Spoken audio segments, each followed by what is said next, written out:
Hello, my dear unknown friends. I'm Ignotus Amicus. Welcome back to the channel. Not sure how long this one is going to be, but we'll see. We'll see where it goes. Um, so part of the technical difficulties is I recently did an OBS update, and I don't seem to quite understand how I can't save every little last detail of my setup. It seems every week I have to go back in and put the the stream stat back in, the chat back in to the dock. I have to. There's it's very clunky. We'll just put it that way.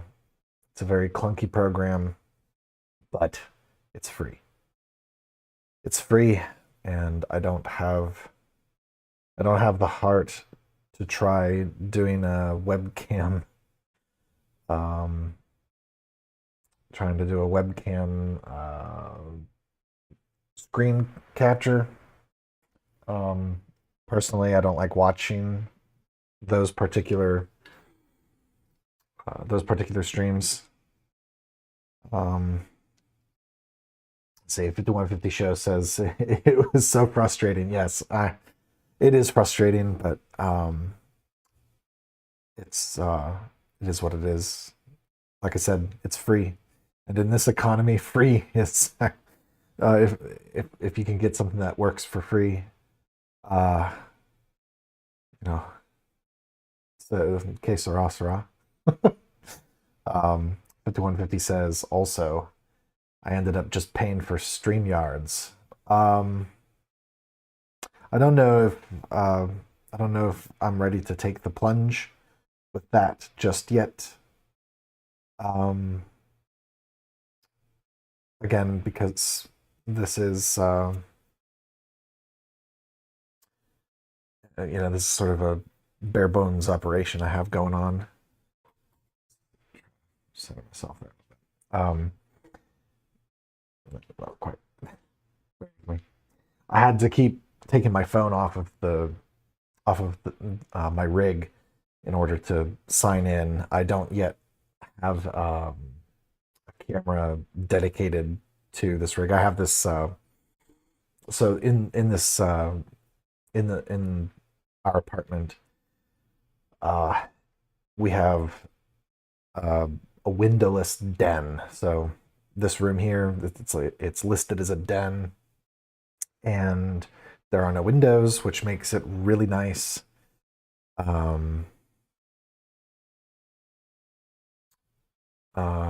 It's really nice that I can like control the lighting, even though my setup's really not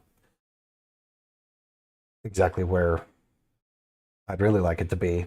Some of my shorter videos that I have on the channel, like my meditations on Nosferatu, and my book on the Liber Caritatis. I really liked the lighting in those videos. It had that nice with a jury rigged setup. It was a very as close to a sort of that cinematic look that I really like, where you have that soft light off to the one side, and then that sort of like hard light outline on the outside to kind of help define your subject from the background. Oh, really, really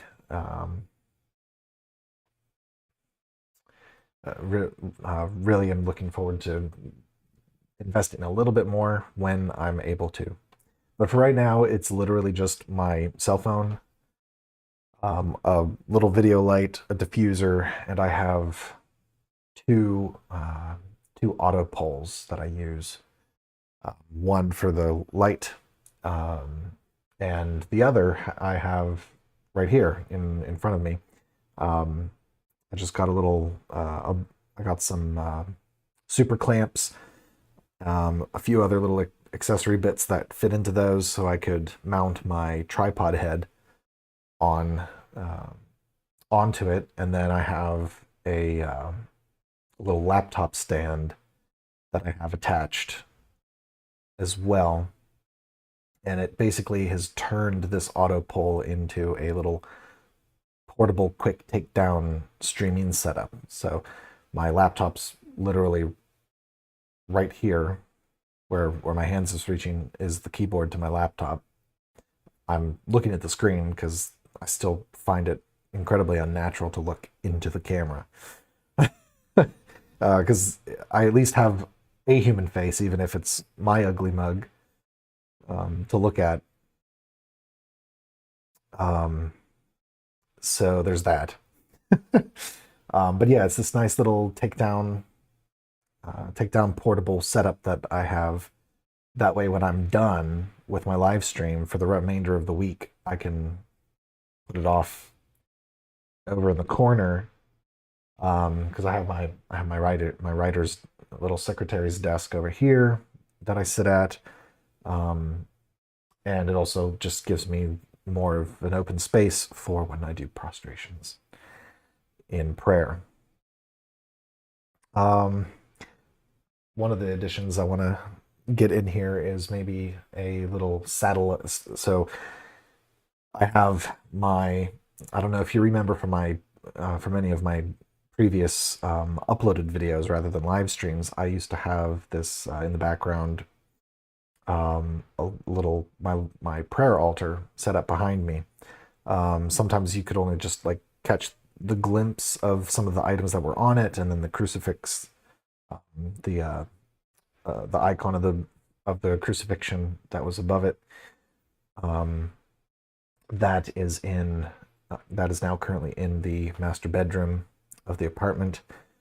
I would like to make a little satellite version of it, that'll go here, and ideally I want to have a little satellite prayer altar in each room, the main one being in the bedroom, just with just taking some symbolism into account, um, because the bedroom of a sacramentally wedded couple is basically the holy of holies for the couple. It's where it's where the source and summit of the sacrament of marriage occurs, to keep it rated G, if not PG. And so I feel that it's appropriate to have the main prayer altar for our family there, and then having throughout the rest of the house. Eventually, I want to have little satellite side altars, as it were, throughout the home. And with this being the month of the Sacred Heart, um, while I don't think I'm able to make the arrangements for it just yet in time for the feast day, my goal is to have an enthronement and a family consecration to the Sacred and Immaculate Hearts on their respective feast days. So that'll be a project for next year. Looking forward to that. Let's say 5150 says, when you reach 1,000 subs, you should think about it. For StreamYards, yeah. Yeah, maybe. That will give you the opportunity to get channel membership, and that will help cover the StreamYard monthly sub. Monetization helps big time. Some people need to sub here and even more. Share the link. Yes. I do hope that for any of you who are new or visiting again, that you'd please consider hitting the thumbs up, sharing, and subscribing, making sure the bell icon is turned on so that you can be notified when the next live stream occurs, or if ever I get around to doing any of the clips, the clip farming of the live streams that I just don't seem to have the time to do just yet. I'm currently in a bit of a prayerful yet mad dash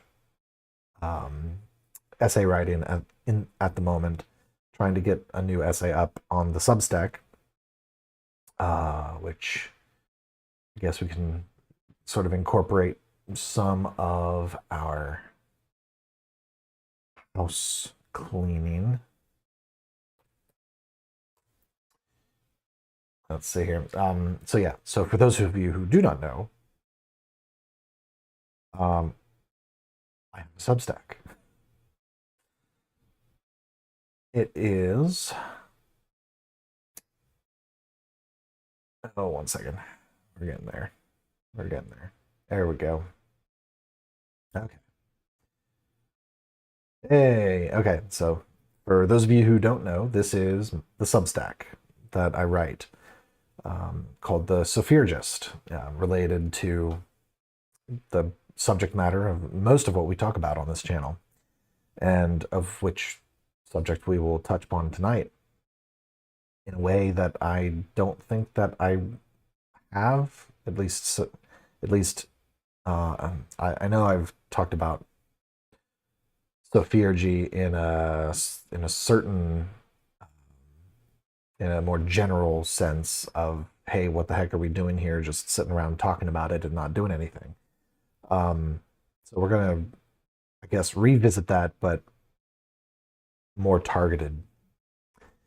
But yeah, anyhow, this is the Substack. Dave Tsunami says, great design. Thank you.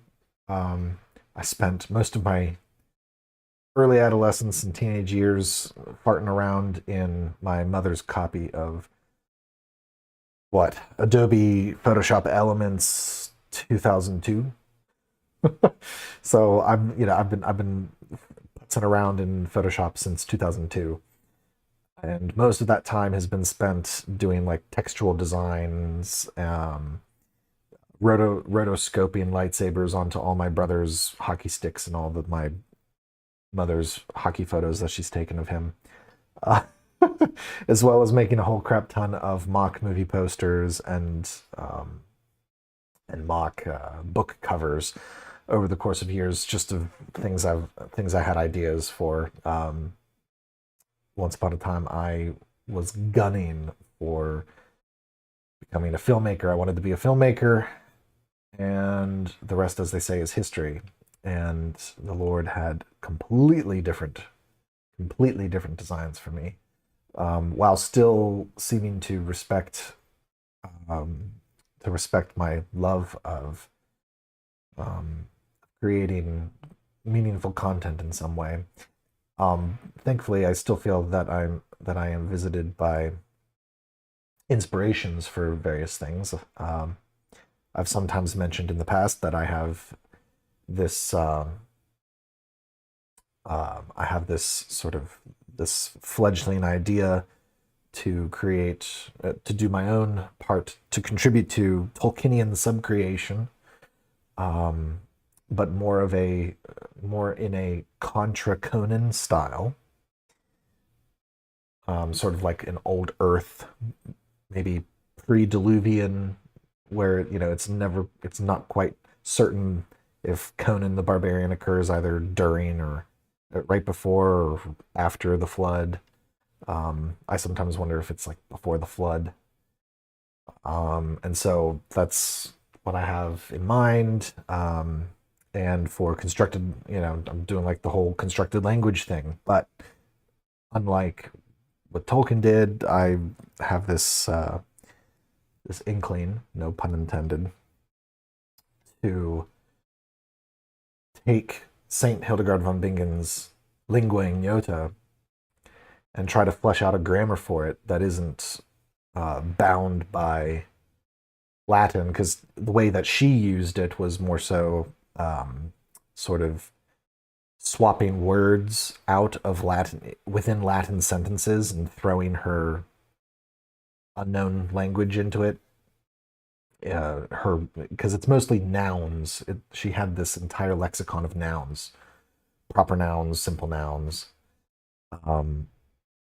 But I've been experimenting with kind coming up with some form of a grammar and a way of turning certain words into adjectives and sort of trying to mimic the way that connecting words that provide grammatical syntax sort of evolve.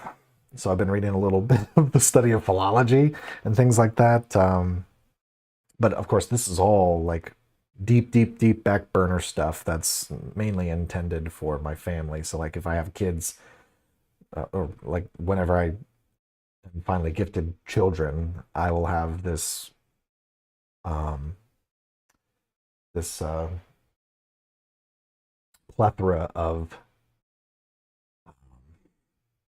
stories that I've created myself that I can share with my children, and my hope is to imbue a distinctly Marian character to it. See, Dave Tsunami asks, "Do you have some sample words?" Okay. All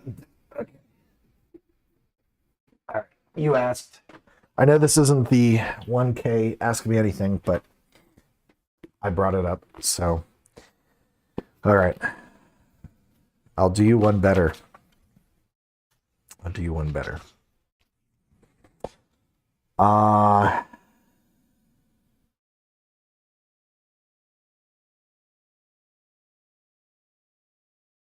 I've attempted, I've made the first half of the Our Father. I've taken the first half of the Our Father and I have sort of translated the Our Father into this this more fleshed out lingua ignota that I have for this pre-Diluvian North American continent.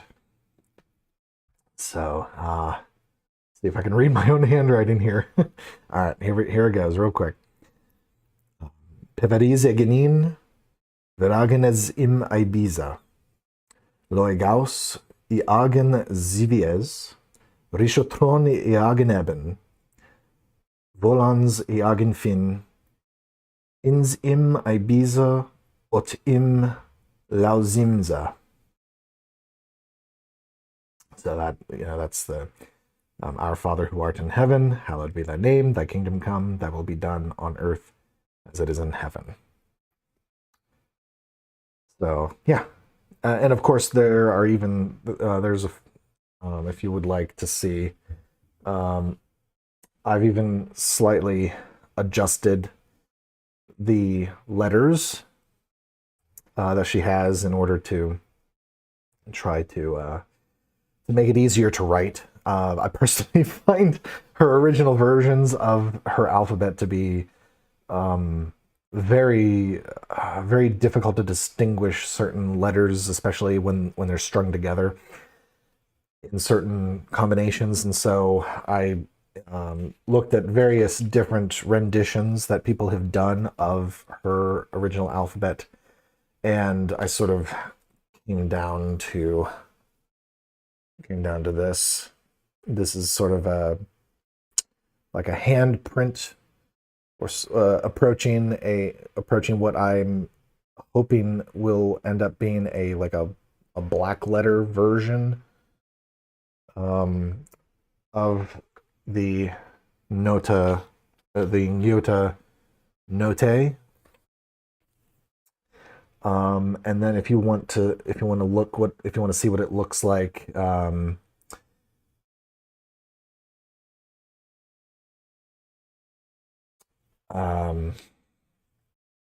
there's I took that the paragraph of that half of the prayer.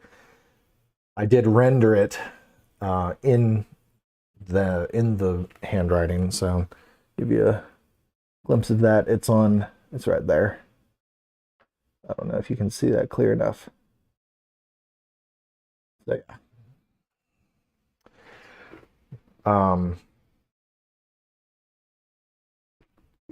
So that's what when I'm not doing nursing, when I'm not doing this live stream or anything, or when I'm not writing my essays, just doing my recordings and research. This is that's what I do. Dave Tsunami says Substack article on this, please. Well,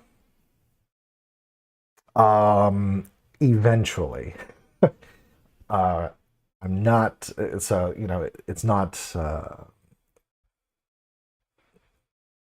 It's not an academic pursuit to try to create a grammar for Hildegard's Ignoto Lingua, but my basic idea is I want to create this secondary world, representing the pre-Diluvian world, much in the way some people theorize Middle Earth is like the pre-Diluvian Europe, the pre-Diluvian mainland Europe.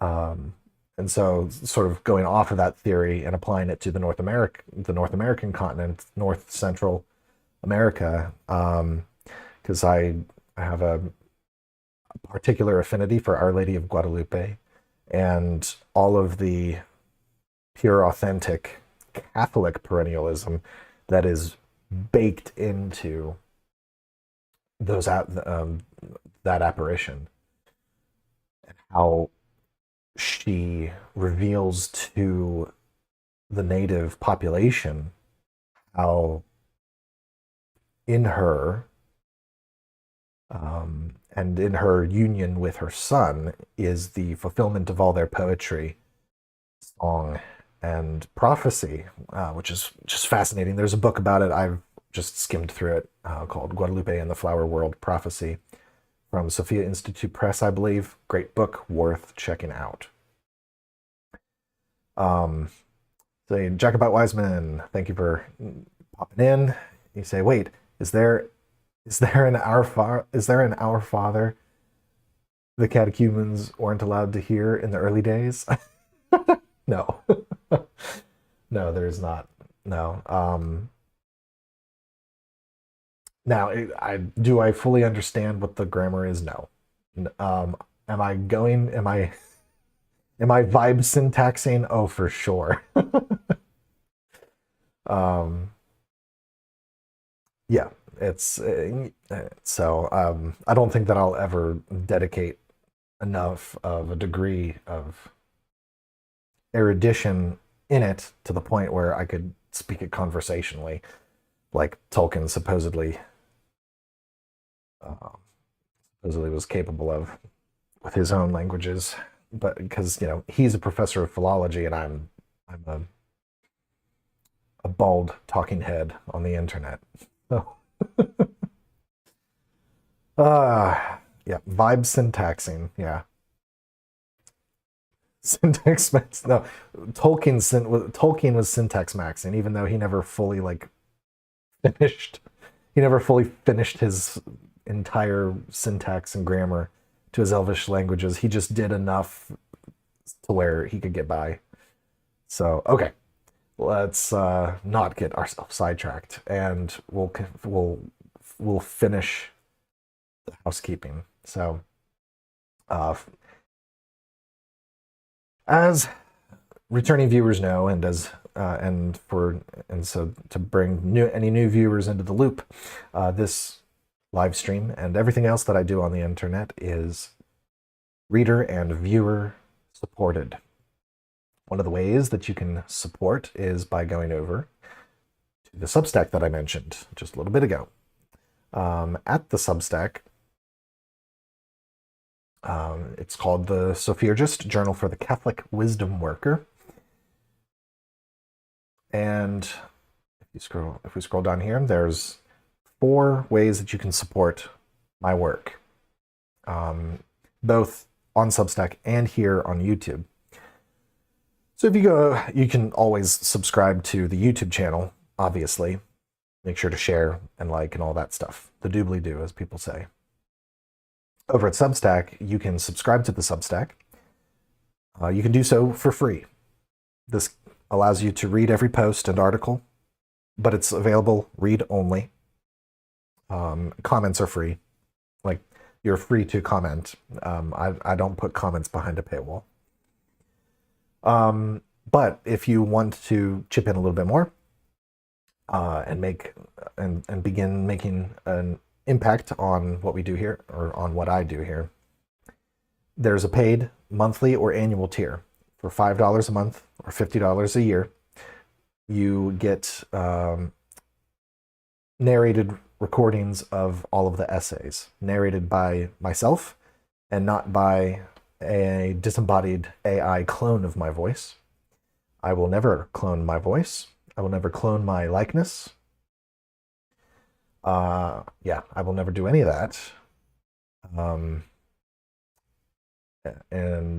So I do all the recordings myself. I have my setup over there. I've got the mixer there. I've got the microphones there. I have a whole little music setup. Unfortunately, my keyboard has finally broken. It's about as old as it's about 30 years old. So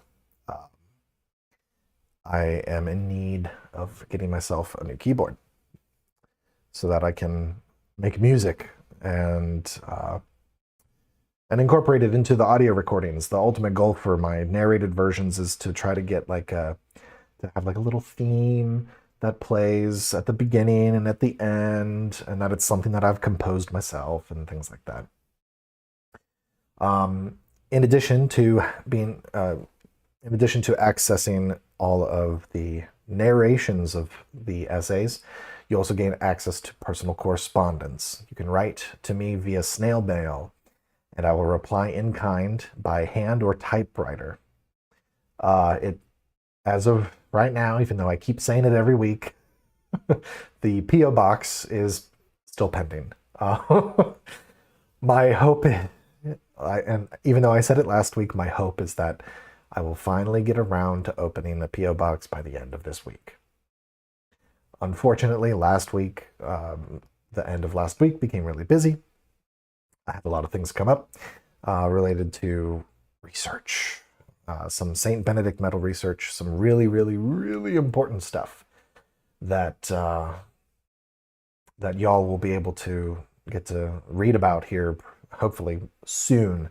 I think I've collected all of the data that I need to write maybe 2 pieces on the Benedict medal, both treating on the history of its origins and the only account that we have of its origins, and basically testing the veracity of its origins, which I believe is important because then the follow-up piece will go into detail as to why treating the origin and trying to find the closer to reality version of its origin is important, especially for those of us who feel they have a calling to practice sophurgy or wisdom work. Just another way of referring to sacred magic, a more accurate way of referring to sacred magic, in my opinion, which hopefully I'll be able to get around to part 3 of the wisdom working essay series. All right. If you don't feel like doing a monthly or annual subscription and you want to just chip in what you can here and there, there's a Buy Me a Coffee. The link is in the description below. You can. This is what it looks like. There's our thumbnail for tonight's stream. Really excited to get into this with y'all.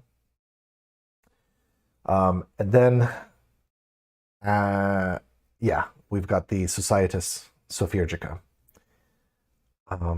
So if you want to be the Cosimo di Medici to my Marsilio Ficino, and you want to fund in an incredibly substantial way the work I do, this is the tier for you.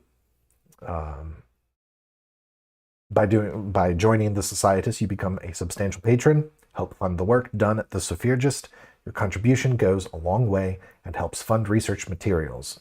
Joining this tier avails you of all the benefits of a paid subscription, but with the added bonus of participating in a monthly research session exclusive to Societas members. Not necessarily exactly, it's not exactly like a book club. It's a little more meaningful than a book club.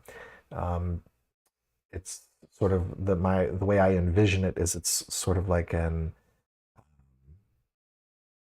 it's a forum where we all go through some material together and discuss the material. Not in the sense of like, oh, what did you think about the book and this, that, and the other. No, we're like, it's geared towards research, like honest to goodness research, and it spreads the gamut of anything from academic type research um, to maybe just uh, meditating on certain passages and discussing how those passages have historically impacted us, how we may think it has bearing on sophiergy in general.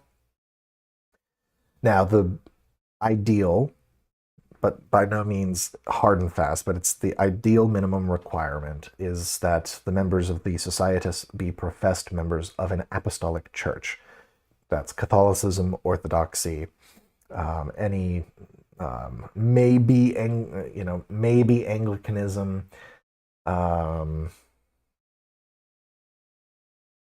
but that's a really hard maybe. That's a tricky maybe, given the state of Anglicanism today.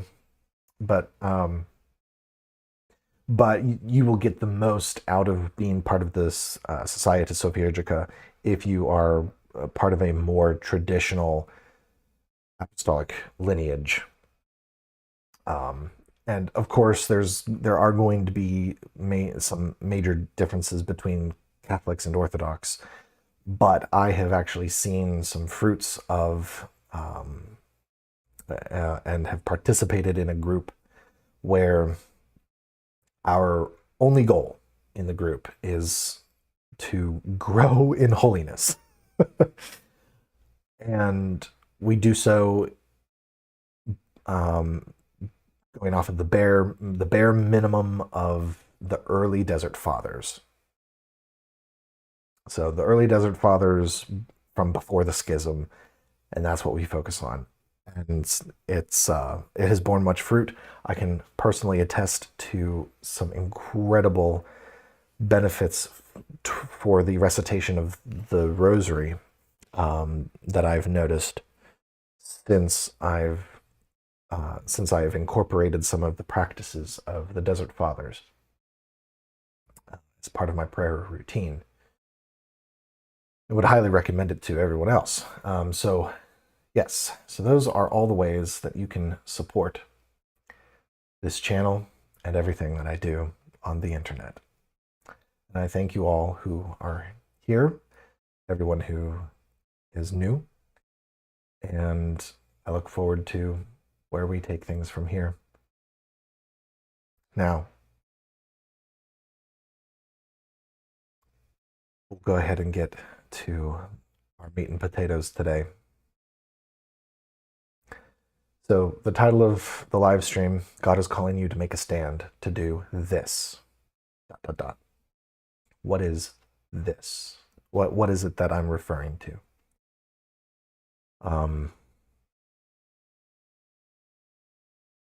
Now, very often it's difficult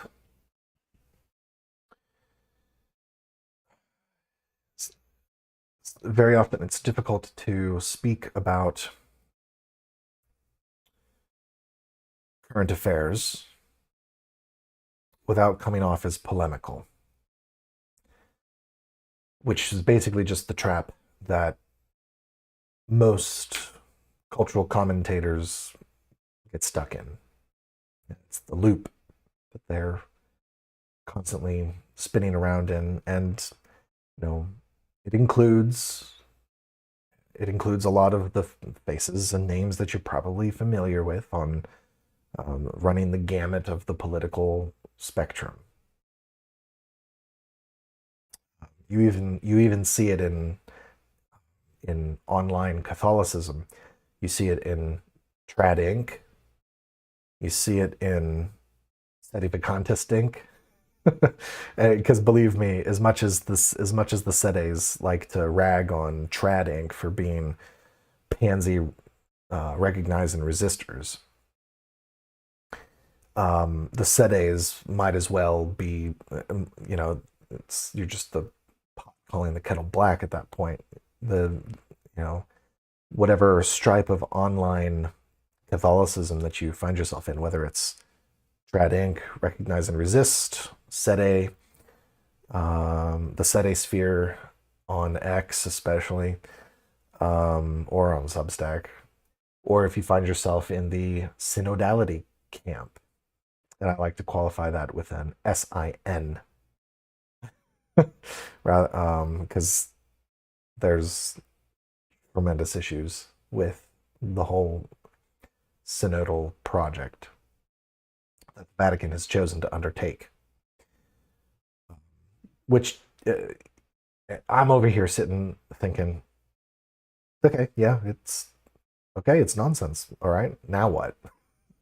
Like, it's pretty clear that it's circular argument. It's like just this circular reasoning that's combined with combined with the vibes of Susan from the parish council and your boomer grandma. Felt banners, um, incremental acceptance of sins that cry to heaven for vengeance.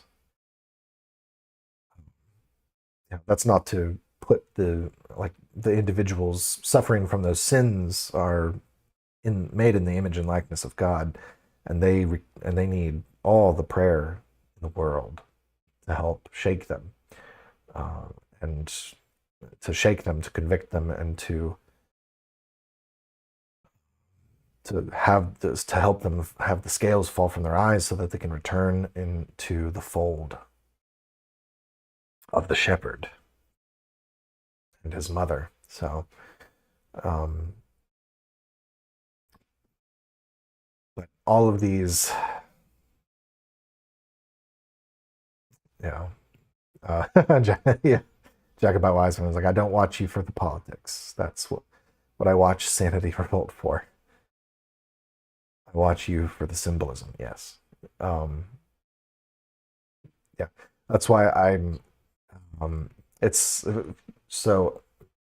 I think that it's interesting that for you it's about the symbolism and everything, and symbolism is important because it does communicate something very real. In fact, something that's more real than the symbol itself, more real than the components that make up the symbol. In fact, um, heaven is more real than this mortal coil. And whatever comes at the end of time, when the face of the earth is renewed, when the cosmos is renewed, what does a renewed cosmos even look like? How does it operate? We have no idea, because it's going to be new, and whatever that might be, it's in God's mind. He knows what it's going to be like. He's given us little hints here and there in scripture and in tradition, to kind of give us a basic idea, to kind of give us a general idea, but without getting. But it would be a mistake to try to go into the weeds and figure it out, um, because the getting into the weeds and figuring it out is where Jewish Kabbalah went wrong. Um, so we will, and that subject is probably going to get touched on next year, because next year is going to be my dive into, it's going to be a dive into the origins of gematria, of numerology, the meaning of numbers, the application of the meaning of numbers, and specifically what, following through on the implications of numbers as relayed by Saint Anatolius of Laodicea. So now, very often on this channel, maybe not very often, but occasionally on this channel, a certain number of instances that I cannot recall off the top of my head have occurred on this channel related to many subjects that Valentin Tomberg spoke about in his book, Meditations on the Tarot. As I've mentioned, this is the book that brought me back to Catholicism, helping me avoid the throes of Gardnerian Wicca, amongst other things. And so, since encountering Valentin Tomberg, and since rediscovering the depths, the spiritual depths of the faith, rediscovering the richness of the mysteries of the faith, I have returned time and time again to passages, many passages from Tomberg, flipping through them, reading them, mulling them over, meditating on them,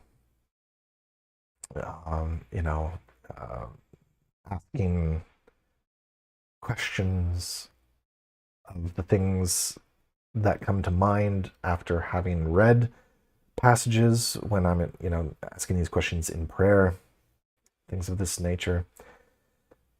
And one of the things that keeps coming up with increased frequency is this question of technology, the will to power, and its manifestation as what we wrongly label artificial intelligence. As I've said elsewhere on the channel, artificial intelligence is not, it's artificial, but it's not intelligence. And the people who ascribe to the moniker are, what they're doing is they are reducing the intellect to an algorithmical process that can happen just as easily through neurochemical synapses as it can across a circuit board on a mother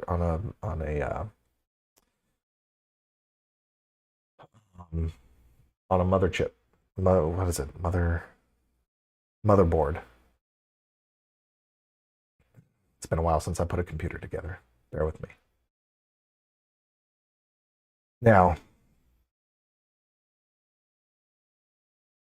let's recall that there's a legend related to Saint Albertus Magnus, and the legend goes that he created a talismanic bronze head. I've talked about this in a video in the past, that he constructed a bronze head that was talismanic in nature. He used astrological observances and elections, and determined that there was an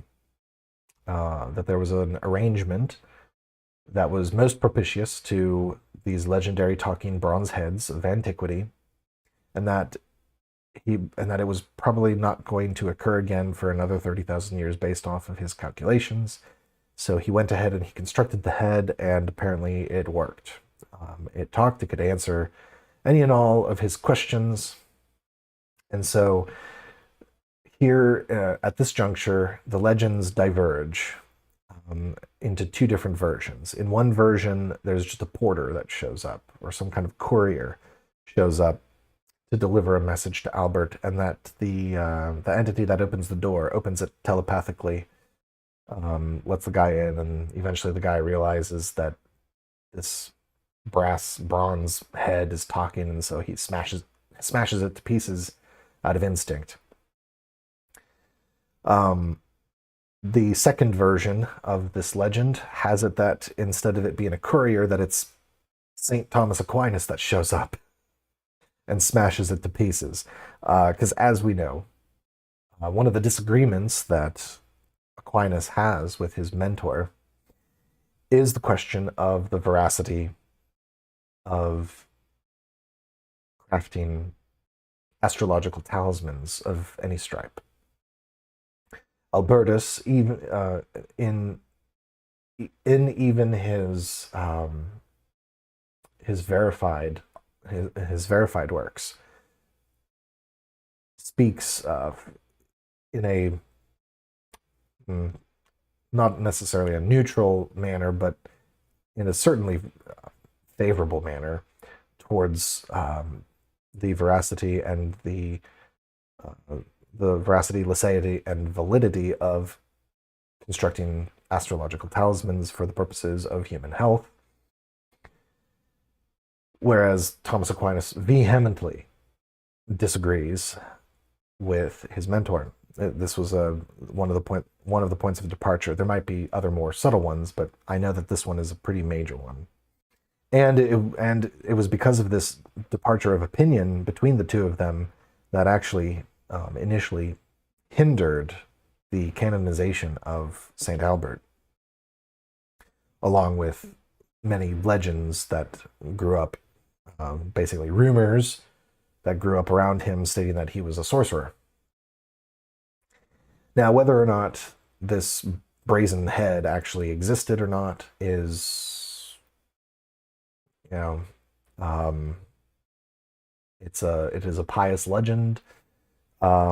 It certainly is trying to communicate something that is deeper, and in the depth, in the symbolism of the story is the truth of the story, even if the story itself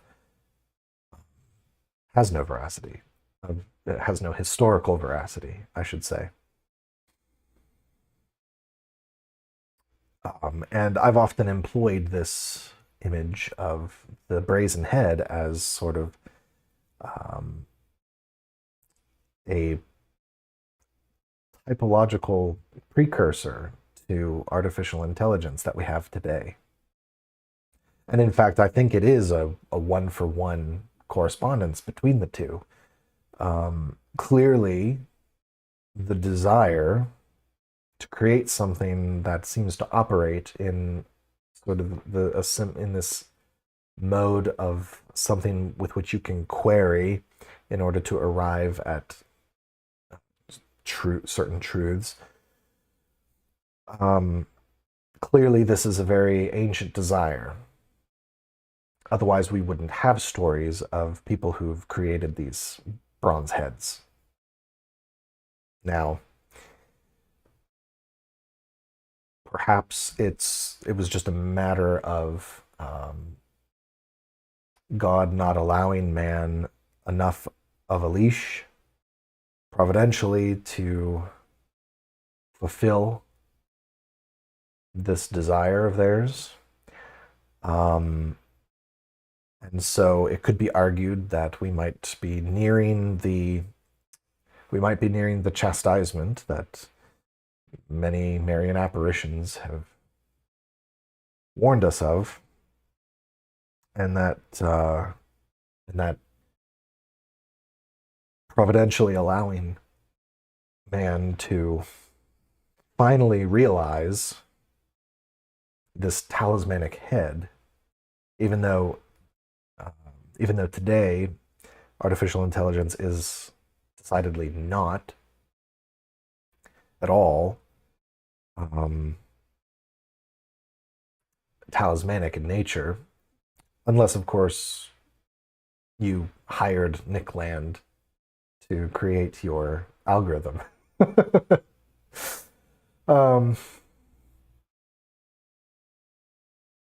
So nevertheless, it fulfills the same desire.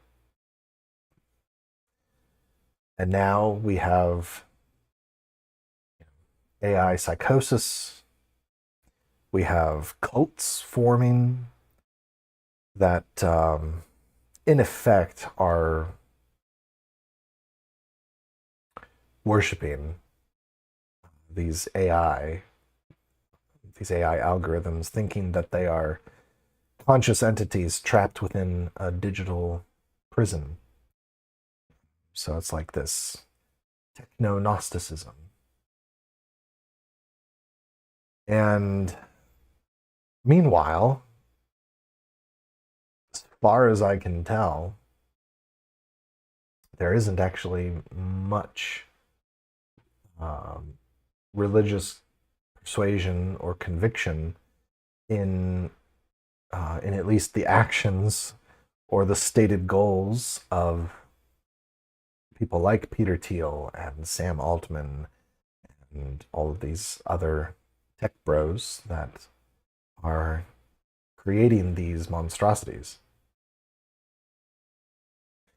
Now, I'm not saying that we should be, all things.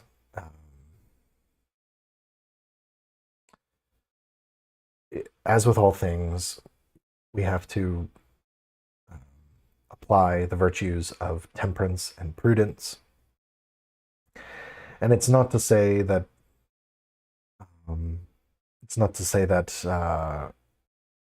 that things cannot be claimed or conquered and restored in Christ. With that being said, there are some things where profanation, there is a threshold of profanation, and when you cross that threshold, you are no longer even dipping your toe in the sacred.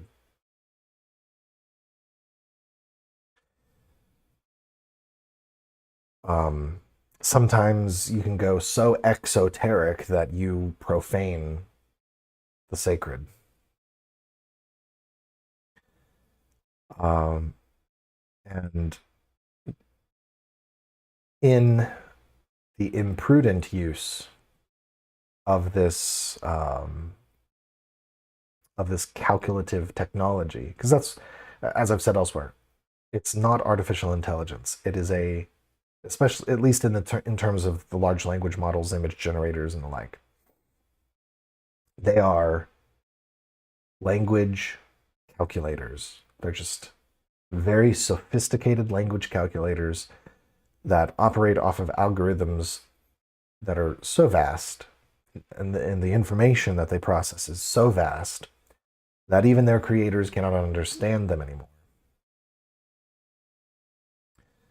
This is also not to say necessarily that all large language models and algorithms are inherently possessed of demons. Now, I'm sure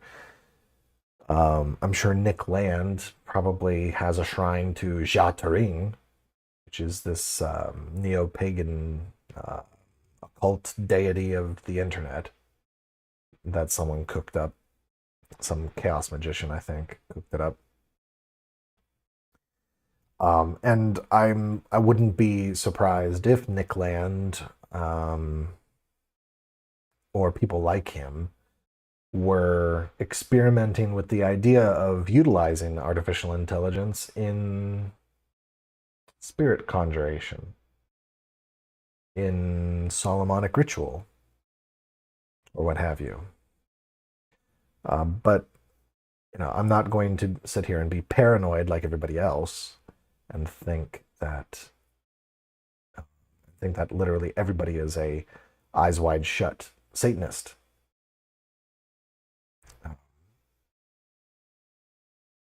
When it's not the case. It's likely not the case.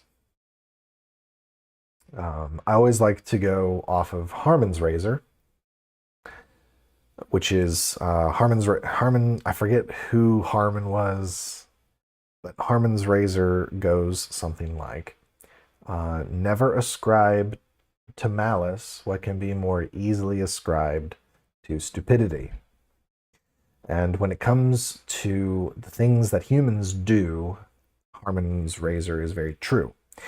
When it comes to preternatural and supernatural things, Harmon's razor no longer applies. Because the only people who can be stupid and commit evil by virtue of their stupidity is us. We're the only ones who can be so stupid as to commit evil without even realizing we're committing evil. Okay? And so we need to have a lot of grace.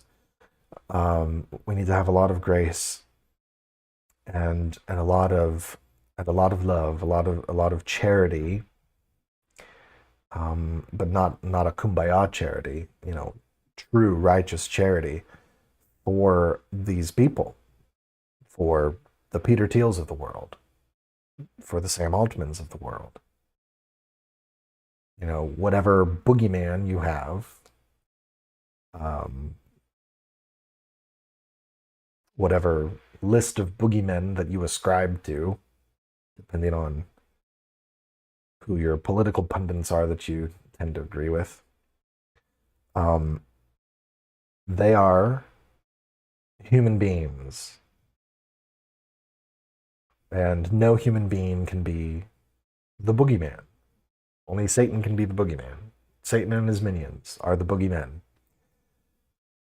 We, being human, are just too stupid. Even if you take the most intelligent person, even the most intelligent person is just too darn stupid to realize when they're being manipulated by forces outside of their understanding or knowledge,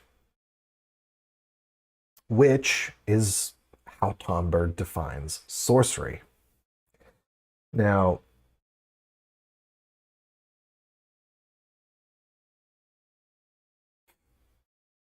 all right.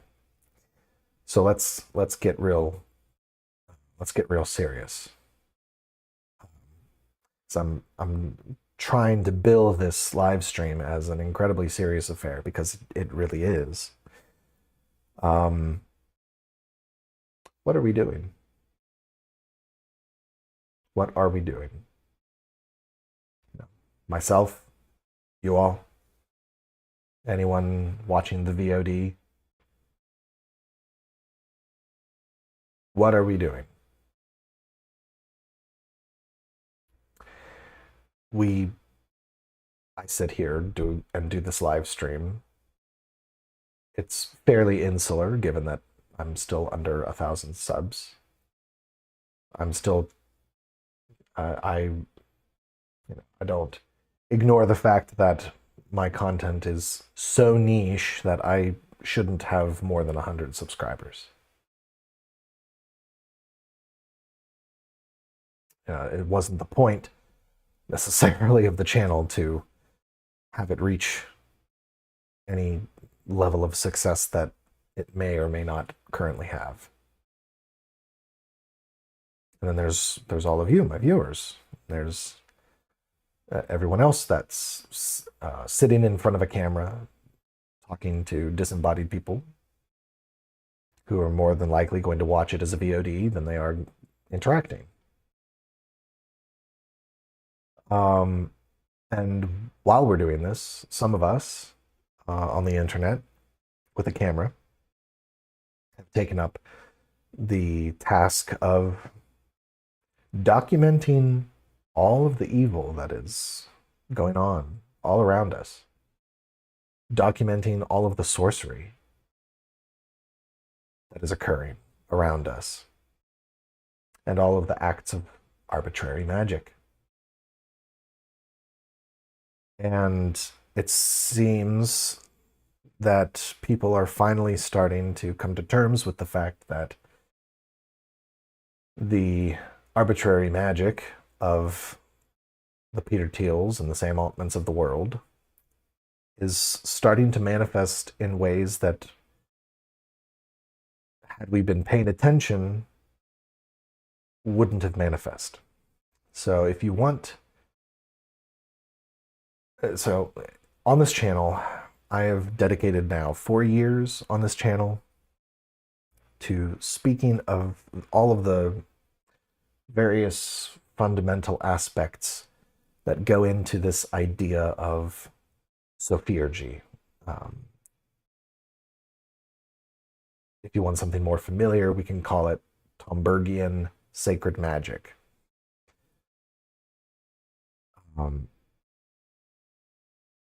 we've talked about how the church's sacramentals relate to this, the practices of the church, the living of the faith, the sacramental life, the importance of having a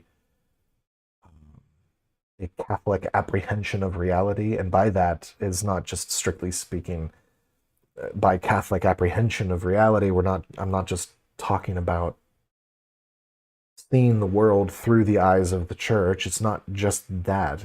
What does the word Catholic mean? From the Greek, it's from the Greek katholikos, meaning according to the whole. But what is the whole? The whole is not just the church. The church is important. The church is the singular avenue for sanctifying grace, which is required to get to heaven. But there's more to the whole. There's an entire cosmos. There's an entire cosmos, both seen and unseen, that all has a part to play. All of it has a part to play. Everything. The air you breathe, the light from the sun, the ambient light of the moon, the rays from the stars, the neutrinos that pass through us and the planet. Everything. All. The whole. What does the creed say? We believe in God, the creator of heaven and earth, and of all that is seen and unseen, the visible and the invisible. Okay? The visible includes the whole cosmos. The invisible includes everything preternatural and supernatural. Everything. And so with this apprehension of the whole, I call it the katholike theia, to use Koine Greek, just because it sounds loftier. But like there really is a vision that we have to have. It's what Ross Arlen-Teakin and UC Arneson on Substack talk about. They call it liturgical realism. Other people call it reenchantment. What is it? It's returning to the apprehension according to the whole, apprehension of all that is seen and unseen, and the way that they interact with each other. And scripture, revelation, and tradition has taught us what the basic state of affairs is, as far as the interplay and relationship between the seen and unseen. The rest, in its particulars, is what we encounter in our day-to-day lives, and can be fairly particular for each one of us, because not all of us receive the exact same graces. There are fundamental graces that we're all blessed with. But given that we are each and every one of us a unique soul, there are graces that are very particular for each and every one of us that are handed to our guardian angel to give to us by the Father through the Son, through his mother, to our guardian angel, and then to us.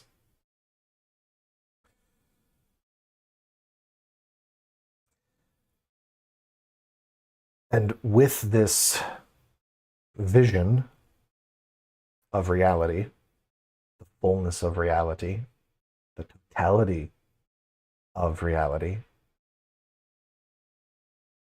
um, comes comes a recognition of a deep recognition of the meaning of the patterns of history, um, and how that impacts us on the daily and in our time. Now, for any of you who may be wondering, I actually have not read the Pope's encyclical on artificial intelligence.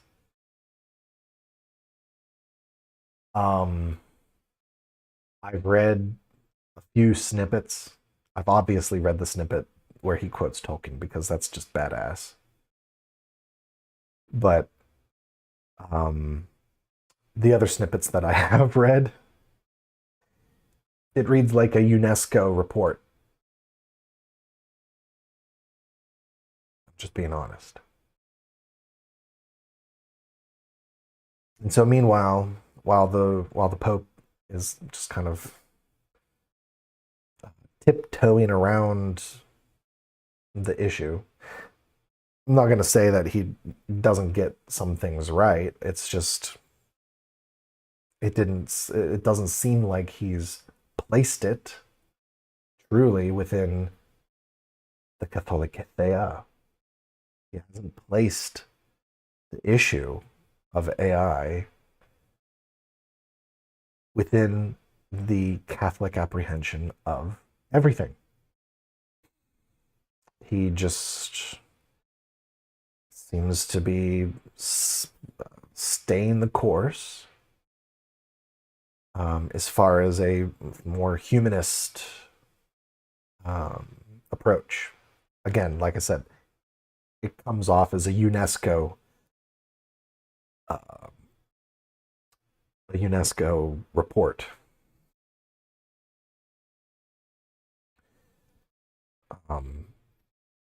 Meanwhile, what we actually need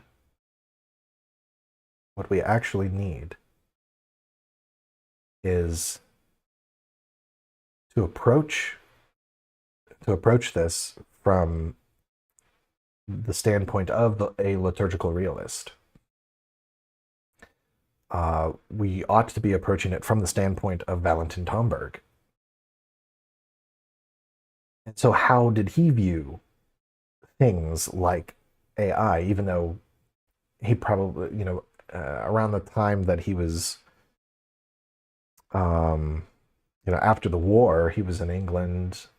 So there was Doctor Who, Star Trek, and I think he passed away the same year as Tolkien did, and so he likely would have read. I would imagine Tomberg would have read Lord of the Rings at some point. Now, whether he did, I don't know if it's documented anywhere or if anybody who knew him has ever mentioned seeing him with a copy. But very often I see some similar parallels between the things that concern Tolkien in his letters and the things that concern Tomberg in his letters in Meditations.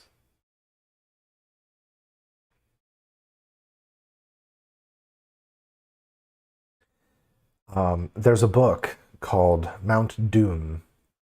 I forget the authors. They're both Catholic authors. Let me see if I can find it for you, because I don't want to tell you wrong.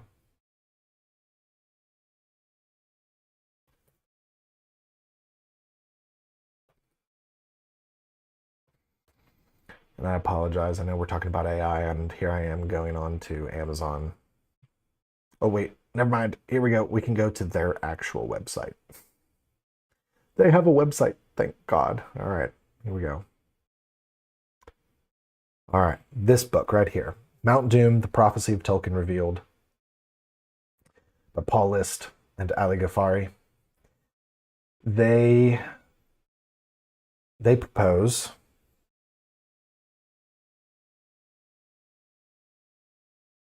um, they propose that Tolkien had some kind of a foresight um, in some work he may have done for the Enigma project, because the Enigma project actually did consult with philologists,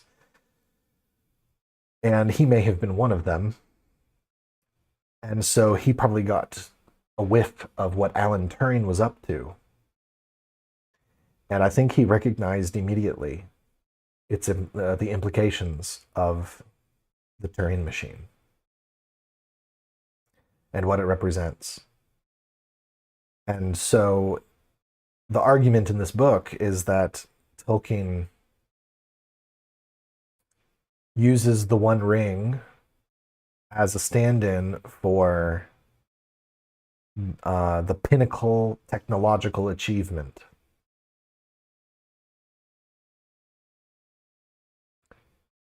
And so I think they may be onto something. I can't say that I have yet read the book, but I've listened to some interviews with them where they kind of make their case in brief,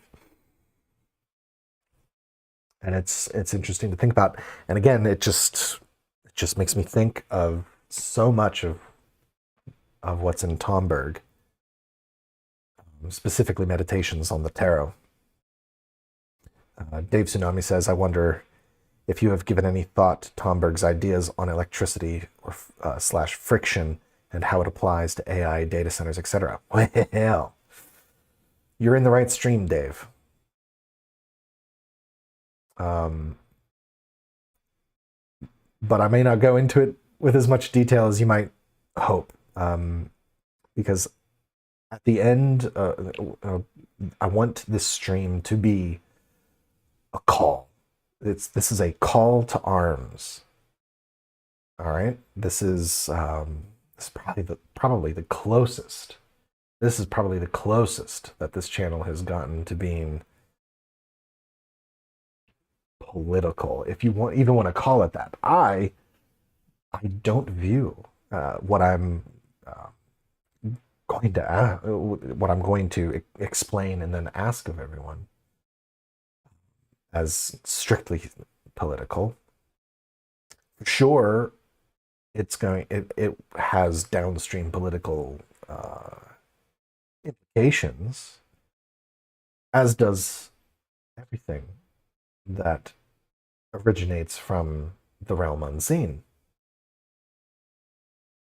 So, all right. But yeah, so the ring, according to List and Ghaffari, it represents the prime technological achievement,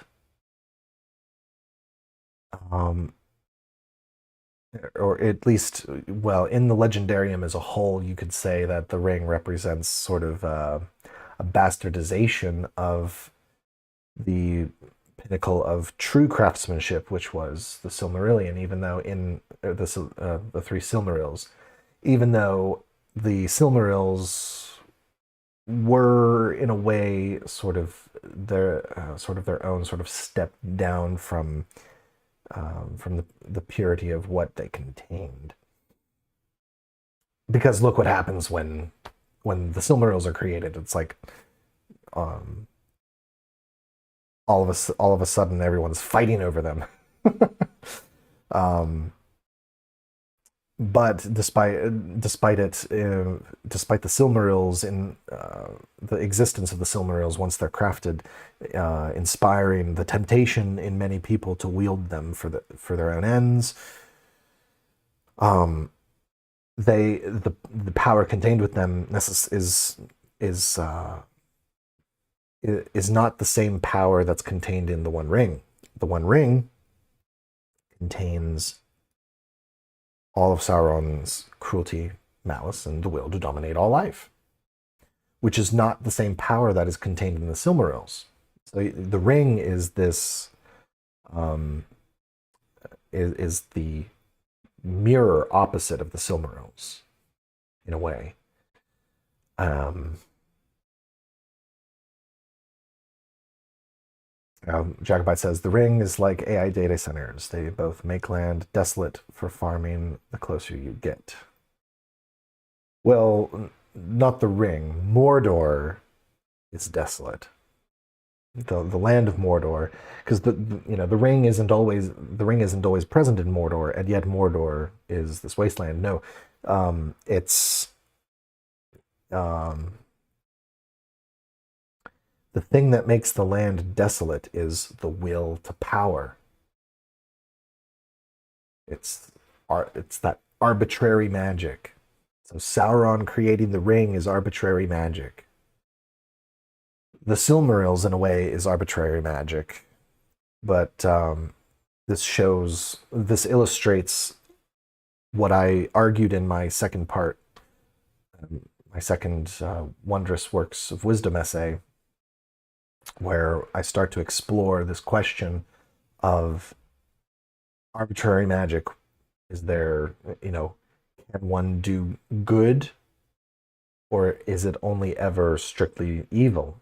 And it's the question. There's questions of can one inadvertently do the will of God even if you do something that's chosen arbitrarily? And an example of that is an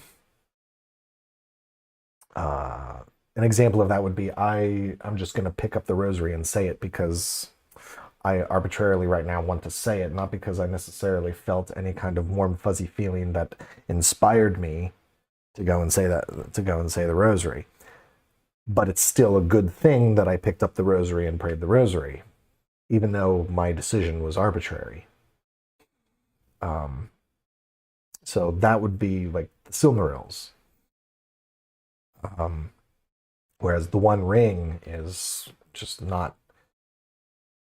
The One Ring itself is incredibly subtle.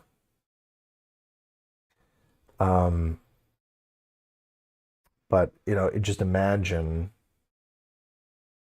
what Sauron could have accomplished if he was able to get his hands on it again.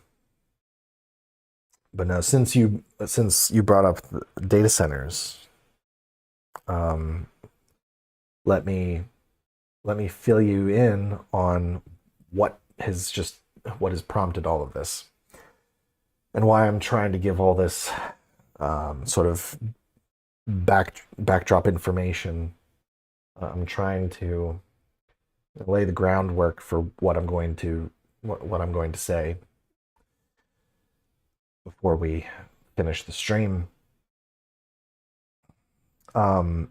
So where I live in Virginia, I don't live very far from. I live about an hour away from the SSPX seminary here in the U.S. My family has been attending the seminary, you know, since they laid the cornerstone, you could say. I remember being there. I remember being there for the cornerstone blessing and the blessing of the bells and the pontifical high mass. It was beautiful. It was gorgeous. They were calling for severe thunderstorms, and you could see the clouds and you could hear the thunder. But then the bells were blessed and the bells were rung at the end of the blessing. And all of the storm clouds basically, like, they, for at least 5, 10 miles out, it was like they just decided to avoid the property completely, even though before you could see them clearly coming in straight, and it's just like, nope. Once the bells were blessed and rang, it's like they were completely diverted. Not one drop of rain. And afterwards, when we were leaving, it was like the roads were dry up to a certain point, and then the roads were wet. The roads were wet the rest of the way home. But all the roads from a certain point leading to the construction site, bone dry. All right, I'm just putting this out there. You can do with it what you will. But my family has been attending the seminary parish since they opened the chapel to the general public, which I think was in 2014, 2015. So we've put in 10 years or more. Now, the property, let me see here.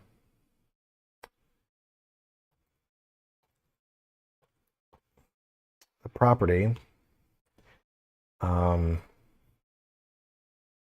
me one sec. I'm just going to mute speakers because I don't want. Just going to show some.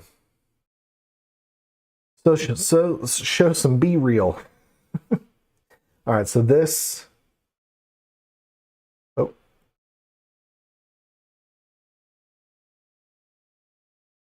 I hope y'all. I don't know. Can y'all see that? I don't know if y'all can see it.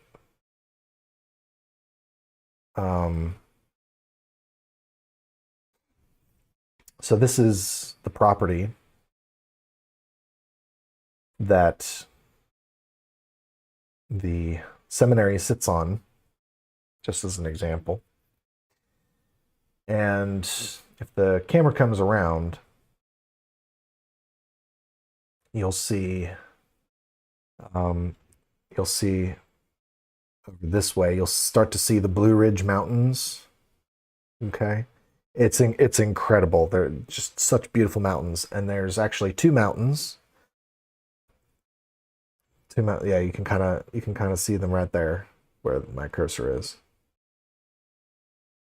So there are two mountains in that range. One's called the Little Priest, and the other is called the Big Priest.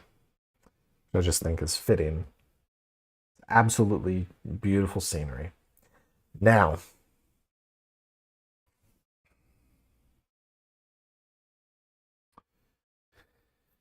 there is, in Virginia, we have had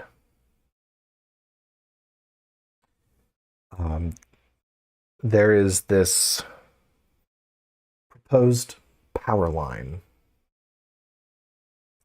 Now, as it currently stands, there is no need for a new power line other than the one that already exists.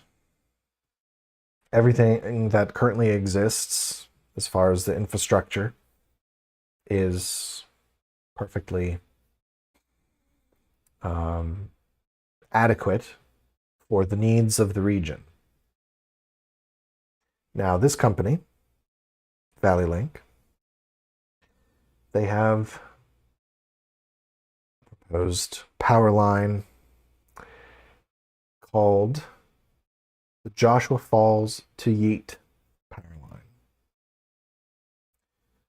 So there are multiple routes planned, some potential route variations. So we'll go zoom in. If you can see, here is Scottsville. This part of the country is so beautiful. It just truly is. Now, let's see.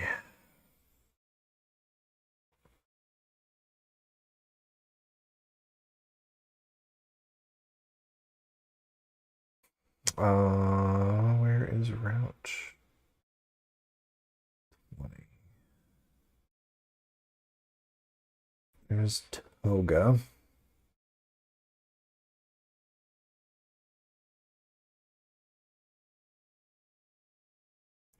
Bear with me here. Why don't I just take us up to Scottsville? All right, so Scottsville. This here is Route 20, Constitution. Route 20.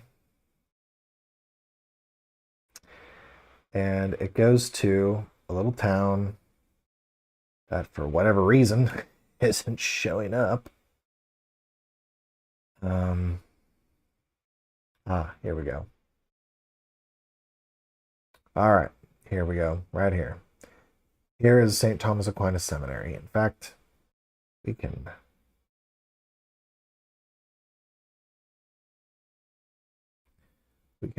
zoom in, and you can even see it. See the seminary from space. All right, so there's the seminary. They have something like what? I thought I heard 11,000 acres. They received a very generous donation of land. Now, here is Route 1, a proposed power line. What this power line would effectively do is it would completely obscure, due to its height, it would completely obscure the Blue Ridge, the view of the Blue Ridge. Now, why are they building this power line if the current existing power infrastructure is adequate for current needs? Well, it's because there are going to be constructed, and there's even a few places already under construction. I know one is in Henrico County. Not only that, but there is a data center that is going up in Henrico County, which is near Richmond, Virginia, that is being built on public land. A private data center is being built on public land, taxpayer-funded land. And this is the power line that's going to power this. It's going to power that and many others that are being put up in the region. Now, in the description below, I have here, it's called the AI Data Center Map. This was created by the founder of the Above Phone and Above OS. It's a privacy-centered Linux distro for laptops and a privacy-centered de-Googled version of Android. And he sells phones and laptops that have this operating system. I've been looking into it. I am not sponsored, but I found in all of his interviews he brings this map up. So this is a map of the United States. The red dots are unknown data centers. Unknown meaning that the current power capacity or power usage is unknown at this time. The black triangles are hyperscale facilities. So we're talking massive, absolutely massive data centers. My understanding is that there is a 60-acre data center in Utah, somewhere near Salt Lake City. which is just mind-blowing. Now, my neck of the woods. Let's go here. Zooming in. Right now, I have it on. Oops. Sorry. Right now, I have it on the water aquifer layer. So the color of the aquifers that you see are just to differentiate the different aquifers. So you have the Piedmont Blue Ridge crystalline rock aquifer. You have the early Mesozoic basin aquifers. You have Northern Atlantic coastal plain aquifer system. All right, and then over here you've got the Pennsylvania aquifers. All right, so like there's Charlottesville, there's Lynchburg, there's Richmond. Right here is a little town, tiny little town, cute little town called Appomattox. It's where the Civil War officially ended. There's a huge Civil War museum and battlefield park there. I have to drive through Appomattox every time I go to the seminary for Mass. And as you can see, Farmville. This one's Appomattox right here. I always forget. There's Appomattox and Farmville. All right. Now let's go ahead and we're gonna take off the unknown that we're just left with. Two. So you got, and we'll take off the energy as well. All right. So you got two. You've got Appomattox, Avio Digital. It's planned. It's going to require almost 400,000 gallons of water a day. And then you've got Farmville. Now in Farmville is Southern Virginia's one of the ICE field offices. And I think right next door, or literally across the street, is a high a prison. There's a, what is it called? It's a high security prison, a federal prison too. So you have a data center. It's planned. Also would require about 400,000 gallons of water, which would be enough water for approximately 100,000 homes.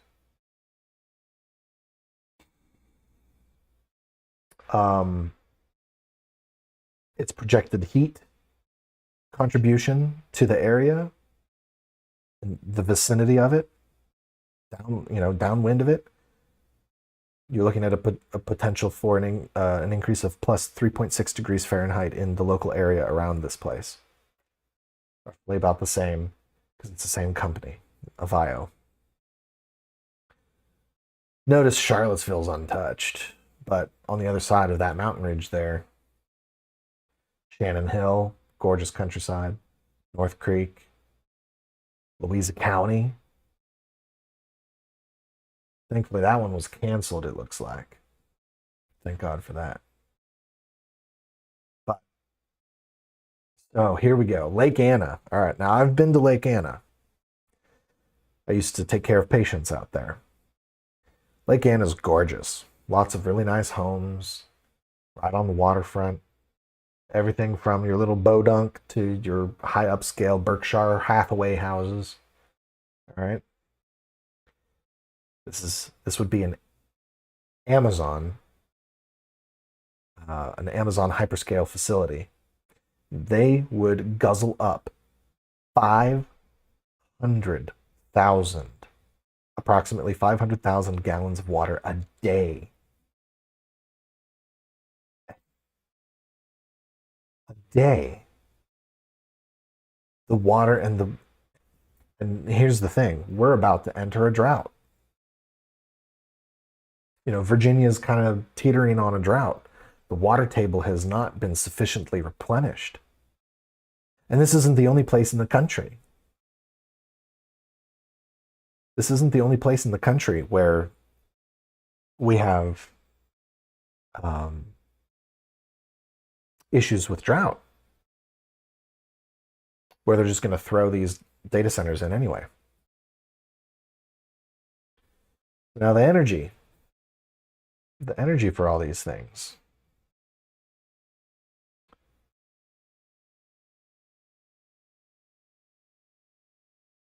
So if you kind of look, we do a comparison, zoom out some.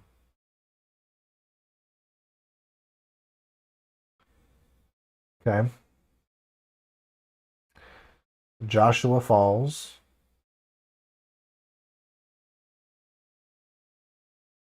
to the Yeet substation.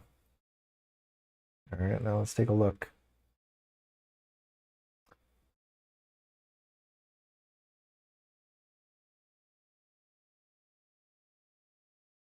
It's fairly comparable. Maybe zoom out a little bit more. Get this as close to 1-to-1 as I can. I think that's about as close as we can get it.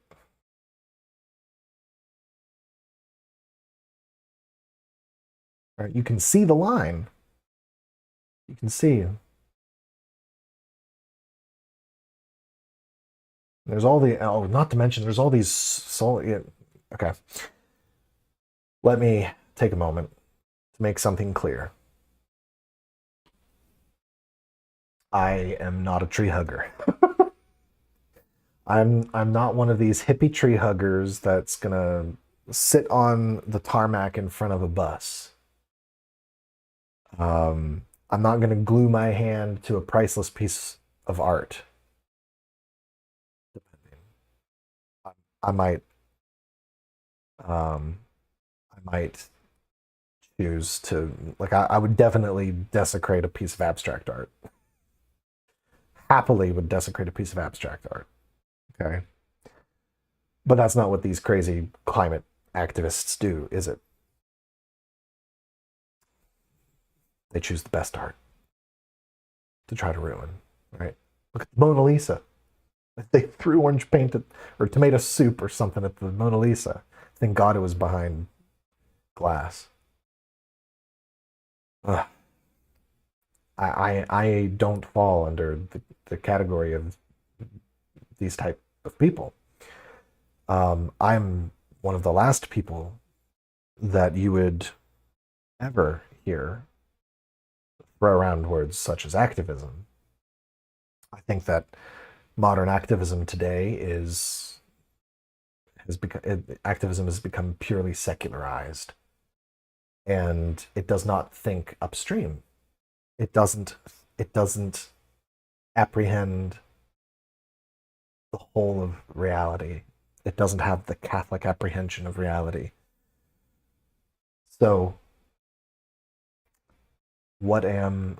I bring this up.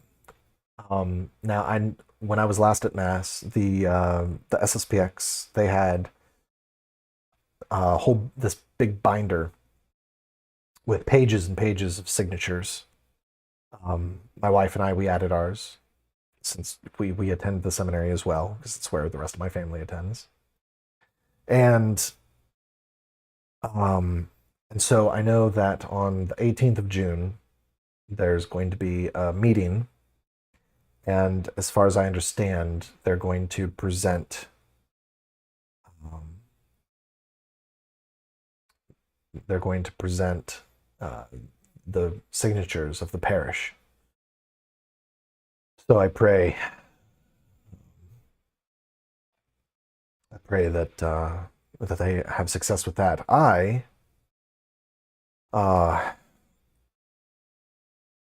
against my better judgment, because I really don't feel like it's me. It, think of it more as um,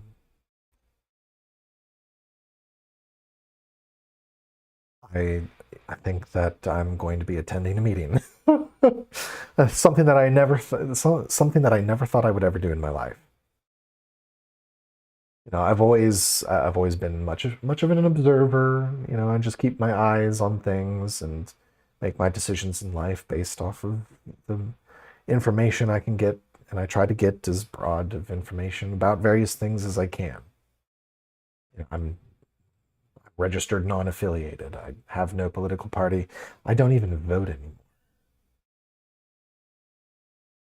I only voted in 2024 to get the FBI out of my parish.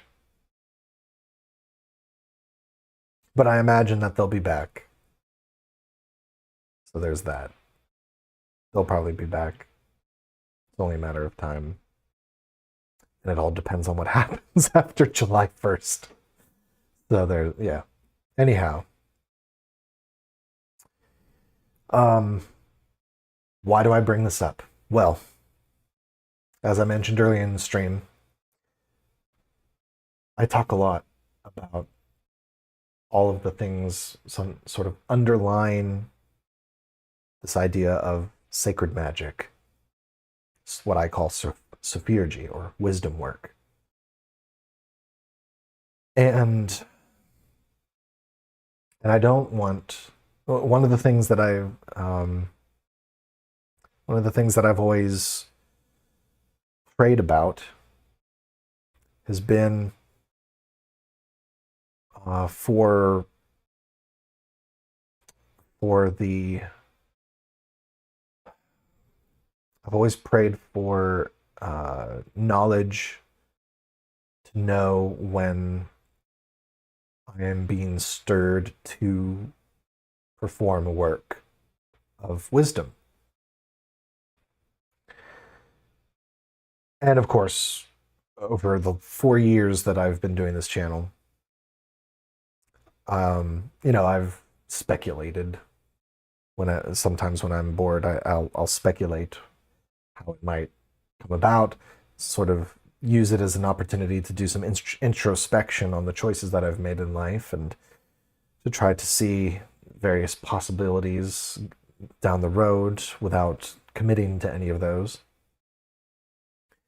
And taking into consideration how much of a sense of humor God has, and also trying to think of things in terms of irony.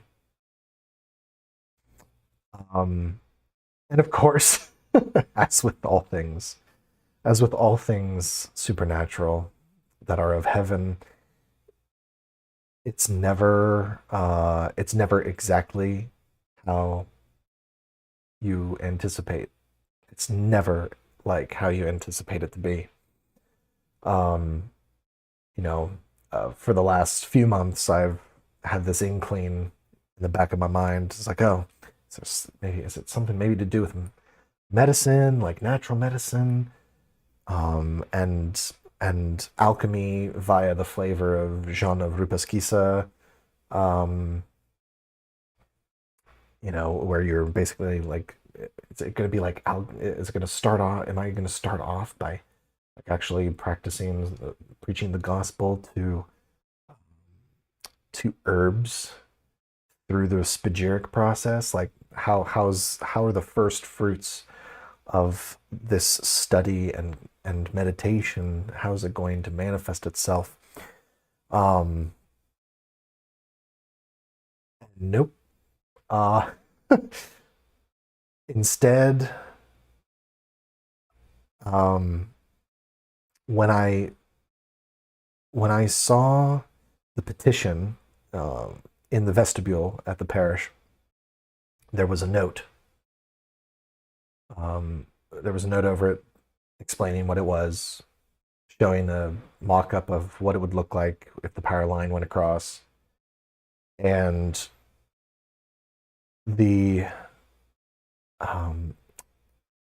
the little sign also made mention to do acts of mortification and reparation, invoking Saint Joseph, which was their suggestion, and it got me. It started. It inspired in me meditation and contemplation on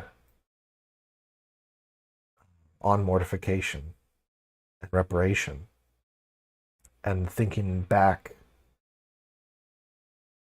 looking at the lives of saints of heroic virtue who dedicated their entire life to heroic acts of mortification. And we're talking like the saints who subsisted on nothing but the Eucharist. They didn't eat anything but the Eucharist and lived for years. You look at Therese of Lisieux suffering from illness. You look at Saint Francis of Assisi. According to Tomberg, he's the greatest exotericist of the Catholic faith.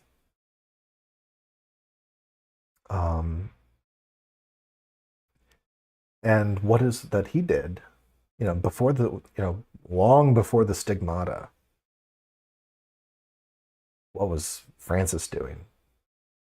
Wearing hair shirts, wearing supplices, the chain with the little stubs, wearing the chain around the thighs,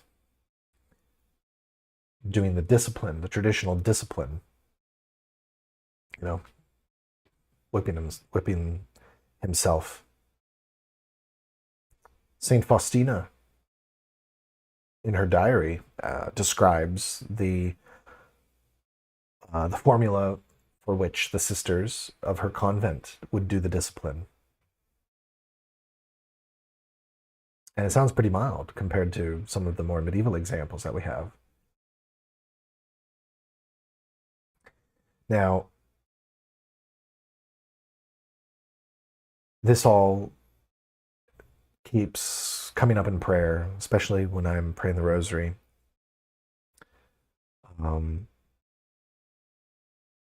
It's every time I'm in the joyful mysteries.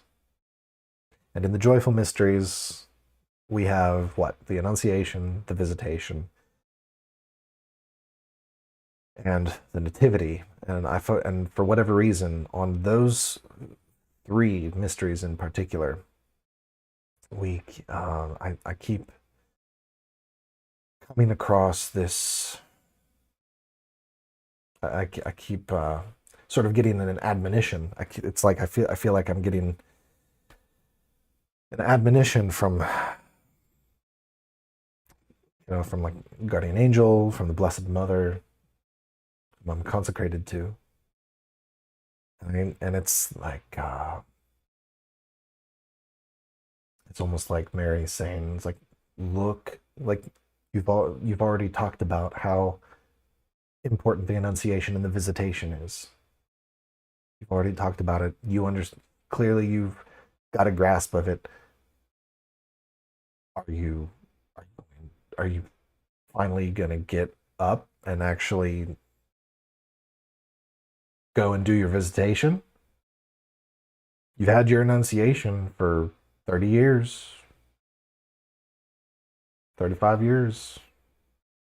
Are you going to get up and go do your visitation? When are you going to have your nativity? When are you going to give birth to something that's of Christ? And it's and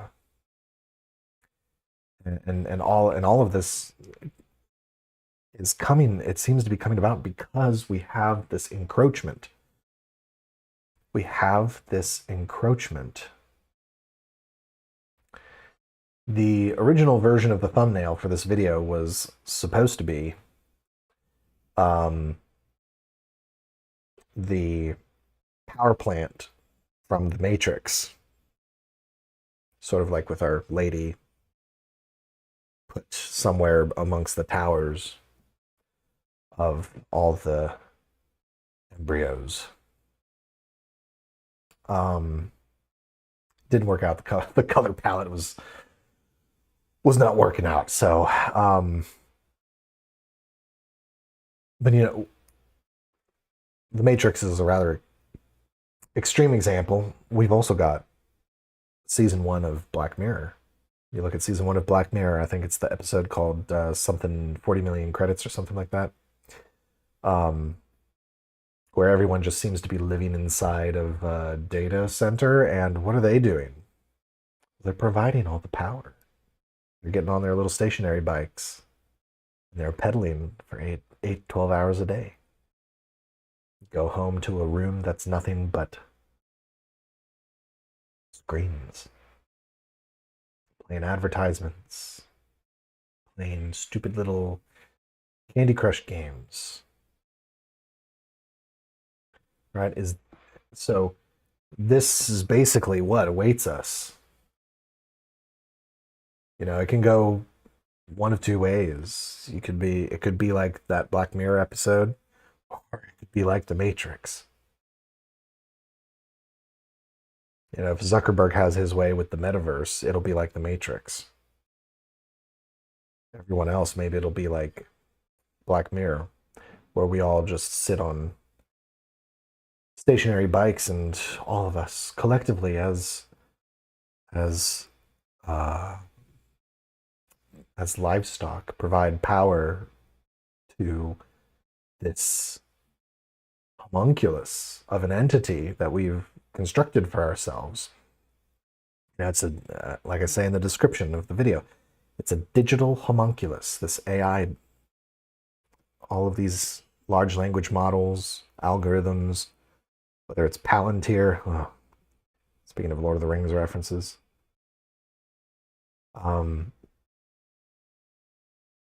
what are we doing? What are we doing? One of the quotes that Tom Berg drops from, I think it's Peladan, a French esotericist. Peladan says something to the effect of,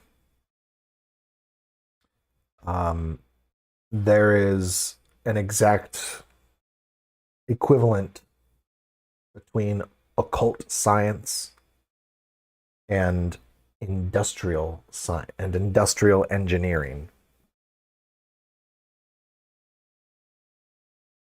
So, and what does Tom Berg say about occult science? It's arbitrary. It's personal. Recall the 3 categories of magic that he has.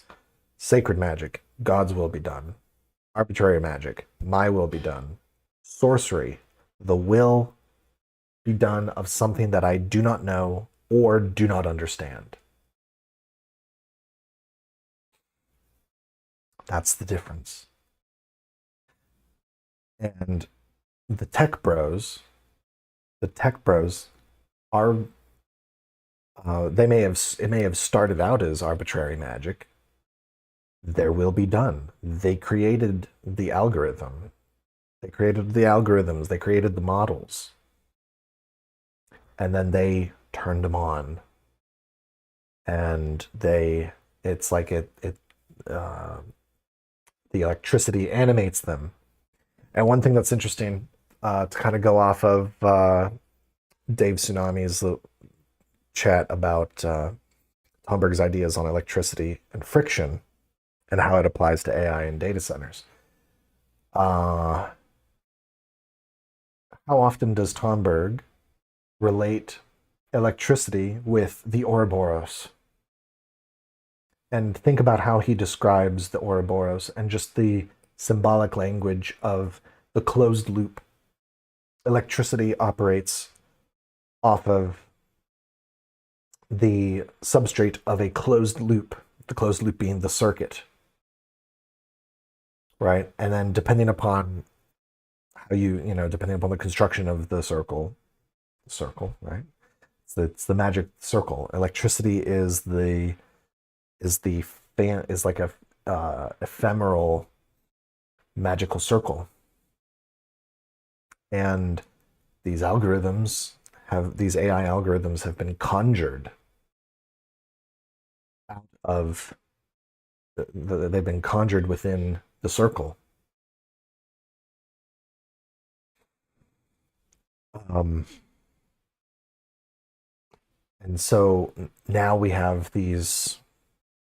It's not. They're not. It's not an entity in the sense that it's not alive. Like it truly isn't alive. It truly isn't a being. Um, and it could never be a being. It is it is a it's a phantom. It's an egregore. It's an artificial demon. It requires um, it requires it has to draw from something in order to maintain its existence, and it doesn't necessarily need to do that because it has some desire, because it's not ensouled. It doesn't have a soul. It's not animated. It's technically a dead thing. Um, it's just operating off of pure mathematics. It's pure, cold, Lovecraftian mathematics. And I conjure I bring up the imagery of Lovecraft and his mythos, um, just to kind of get that spark of tentacles. Because is this? What is this but the tentacles of a artificial disembodied entity that isn't actually alive, that has no soul, and that only operates off of pure mathematics?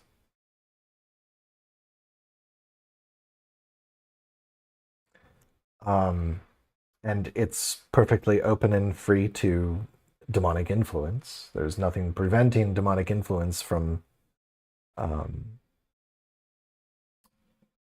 from affecting the people who create it or manage it or whatever you call it, because so many of them have even admitted that now that it's been unleashed, they don't they no longer fully understand it. And so it's gone from arbitrary magic, which it was at the beginning, to now it's sorcery. And now everybody who's using large language models, especially in the form of the chatbot, like the conversational chat, everyone who's using the conversational chatbot is in a way performing a version of sorcery according to how Tomberg defines it. Because if the ones who created it don't fully understand it, then how is the end user supposed to understand it as well? Most end users don't care. They don't care to know. They don't have a sense of introspection enough to really question. Some people, by I think a grace from God, are able to identify it without explanation, and so can steer clear, but others are not so lucky.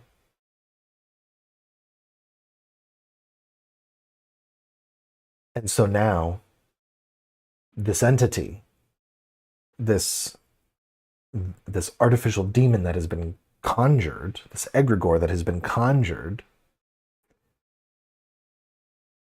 is is demanding to be fed. It's demanding to be fed. And what does it drink? It drinks water. It drinks water and it consumes energy. And it doesn't have a care in the world for the state of our souls. It hasn't a care for the image and likeness of God with which we are. It doesn't have a care in the world at all about the beauty of God's creation. And it is in antithesis of the call we have been given since our first parents to be stewards of God's creation. Instead, we have the tendrils, the literal tendrils of a beast from this cold, cosmicist, digital existence that is about to manifest itself in the horizontal. You know, the digital space is in a way sort of a mockery of the true vertical realities, the true invisible realities. And now it's going from being a hellish inversion of the spiritual world, and it's now going to manifest itself. It's gone through its inversion of the Annunciation, visitation, and is about to have its nativity in the form of these data centers and the power lines that connect them, and in the water supplies that they're going to drink from.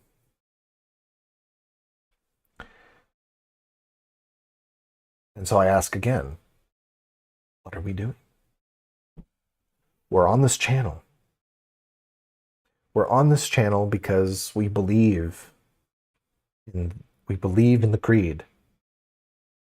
We believe in the Trinity. We believe everything that God has done for us on this earth.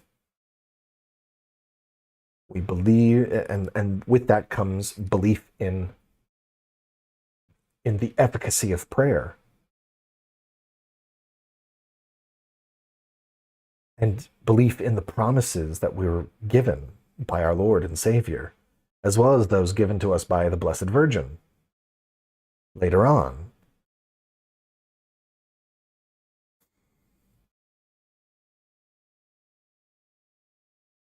So what is it that we're doing?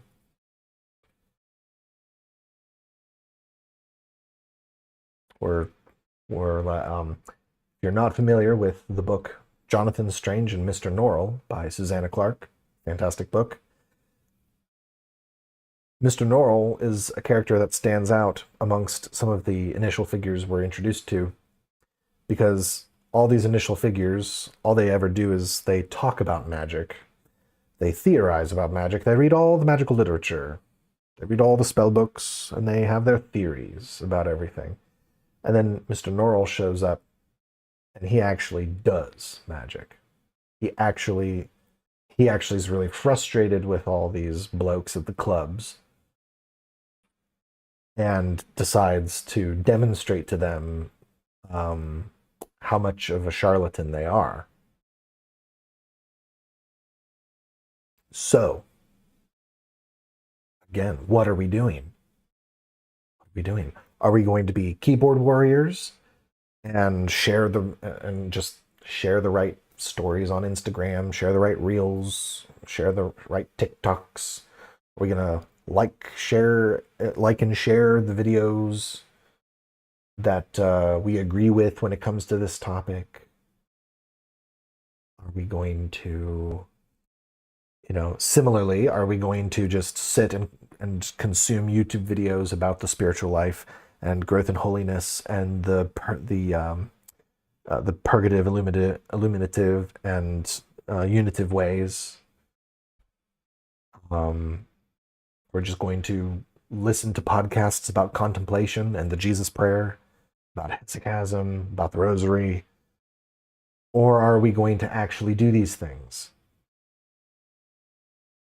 Because at the end of the day, the goal of everything that I have been doing has always been to eventually be graced with the inspiration to finally put something in practice, to put all of this into a meaningful practice, and to actually have to actually go out and have my visitation moment, and to have my moment of nativity. um, where I bring forth something of Christ tangibly into the world. Because if we're not going to do that, then I might as well stop. Like if we are not going to legitimately take the time to actually practice Sophiergy, to actually practice sacred magic, when we're called to do so, when the moment arises to do so, then we are wasting grace, which effectively is not putting faith in grace, not putting faith in hope.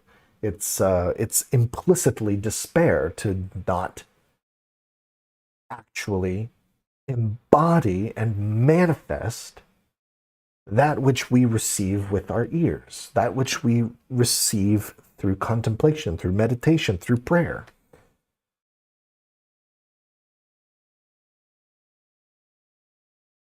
And so the time for theorizing about how Sophiergy works, how Sophiergy is justified, and all the stuff, like, we can still do that on a weekly basis. But in between Wednesdays, we need to be doing it. We need to be active. We need to actually put this all into practice. We've had our Annunciation. It's time for the Visitation. And after the Visitation comes the manifestation, the nativity of what is latently there, latently there, placed by God, waiting for us to answer, waiting for us to put ourselves where He is asking us to be, so that we can do the thing, so that we can be like Peter, who goes up to Aeneas and says, Aeneas, Jesus heals you. If you're sick to death of modernity and you can't stand, and you are in fear of the things that it is manifesting, then where in your capacity in life are you manifesting its antithesis? Where are you manifesting the gospel? Now we can go into a practical, we can get really practical, really pragmatic, really quickly. Okay? Really simply, too. Mortification. What mortification are we doing? How are we inconveniencing our flesh? Love for God and the hierarchies and the saints. What are we doing? Are you fasting? Fasting's good. Some demons can't be cast out without fasting and prayer, right?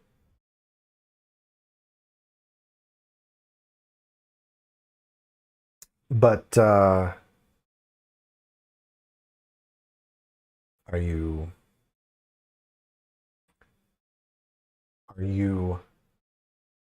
where are you like, okay, so you pray and you fast, okay? Unfortunately, we live in modernity, and in modernity, people take things that are holy and they pervert them. Fasting is one of them. There's this entire fad now, this fad diet of intermittent fasting. Oh, the ancients were so smart. That's why they were so healthy, because they fasted. So I'll just fast so that I can physically be healthy and not even give two iotas about what the spirituality that actually informed fasting even was.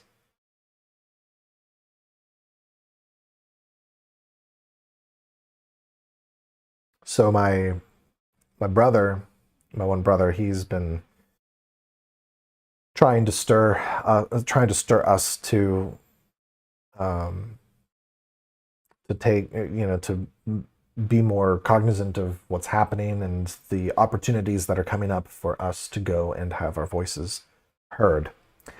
And my father was very pessimistic. And I read what he had to say.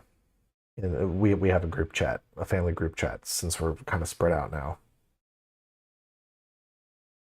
I read what he had to say, and the first thing that came to, and for me, it came out of nowhere, like the sudden realization.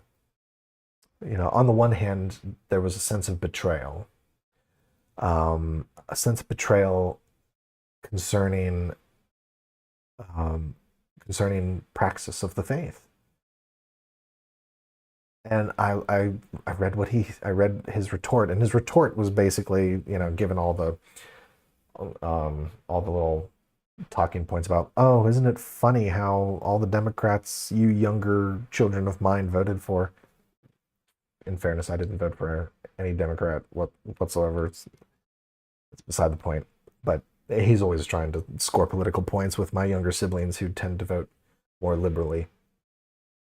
So after he goes through this diatribe of all the talking points about how the Democrats have betrayed all their voters, like they quote unquote always do, whatever. But then he gets to the bottom and he says, "This can't be stopped. Nothing can stop what's coming." And I heard that, and it's like all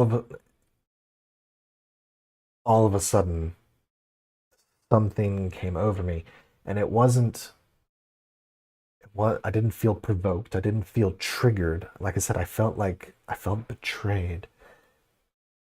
And then after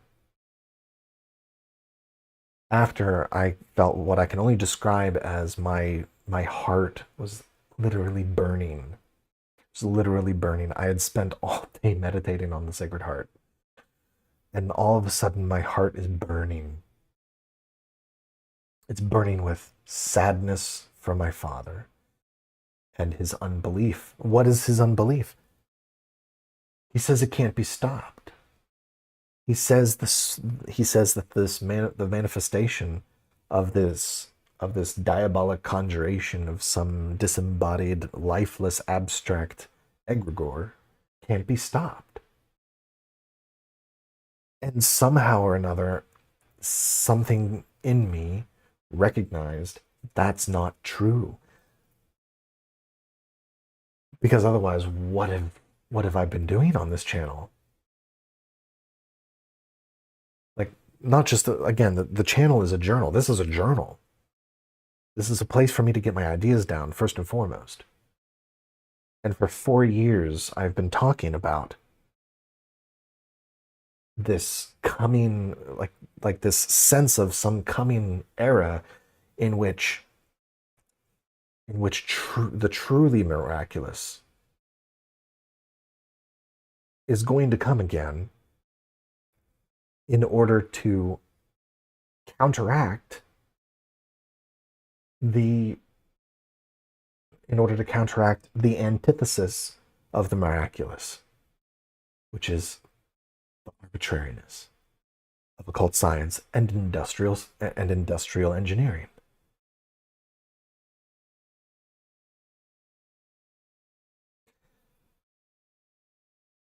And it's like, as soon as all of this registered, it's just like I said to my wife, it's like, all I said was, I find it really hard to believe. I find it really hard to understand how you can recite the creed and have this pessimism. I don't see how the two are possible.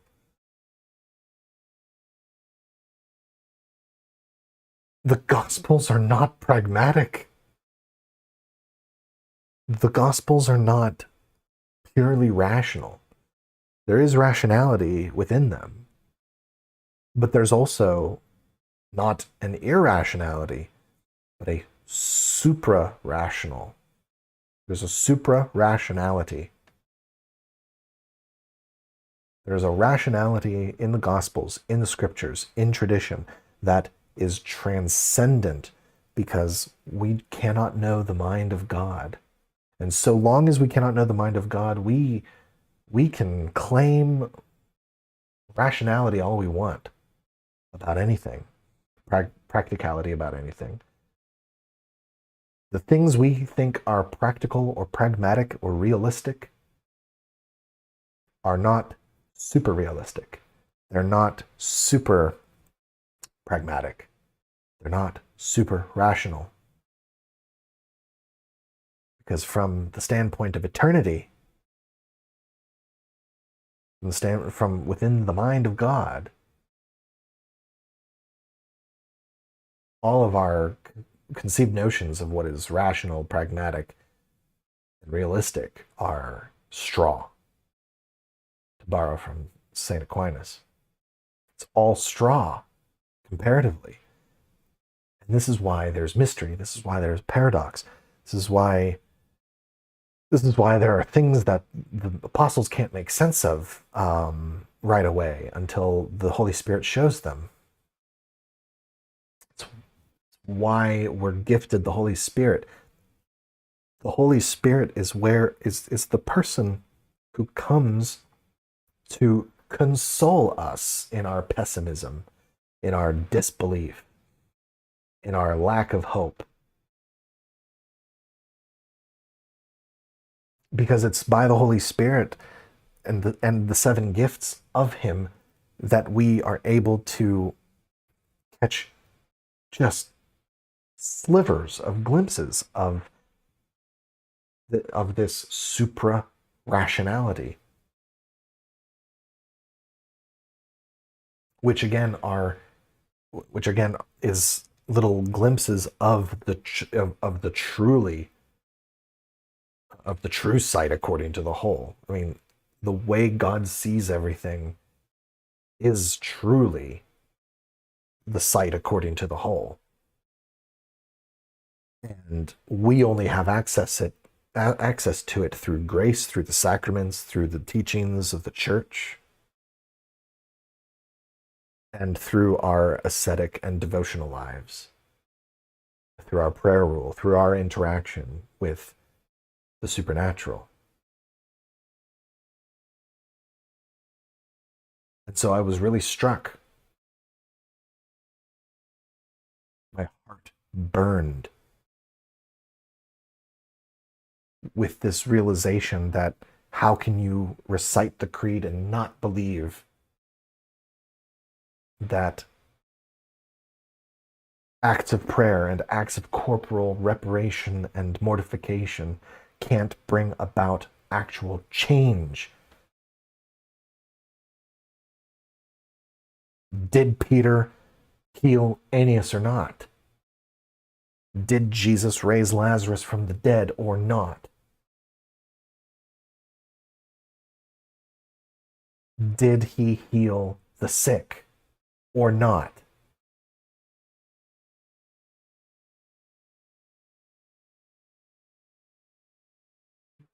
Did not saints fly? Did not saints levitate? Does the Eucharist not bleed?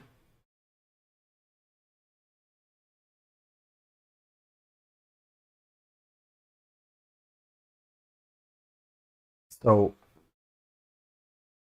what is it that God is calling you, us, me, to do?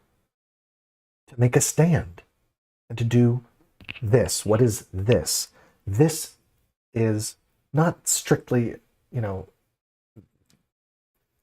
this isn't strictly related to, combating against the sorcery that is artificial intelligence and its hardware development and the engineering behind it, okay? No. What is this? God is calling you to make a stand and do and work wisdom He's calling us all, and most especially those of us who feel this pull to what Tomberg is describing as sacred magic. Like, if we really truly believe in the creed and all that it represents, and the gospels and all that it tells us,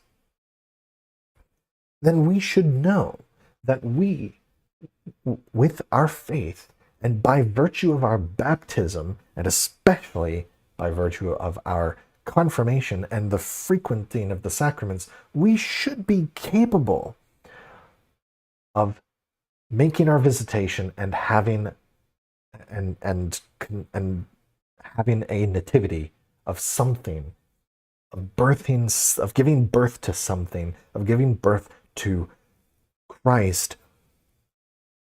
in the world around us, manifested. We need to stop, like Catholics need to stop getting all tripped up by the word manifest. Like, okay, incarnate, whichever you like, it can be synonymous. Christ physically manifested in reality, in our mortal coil. He incarnated. Okay. Splitting hairs isn't going to help. All right.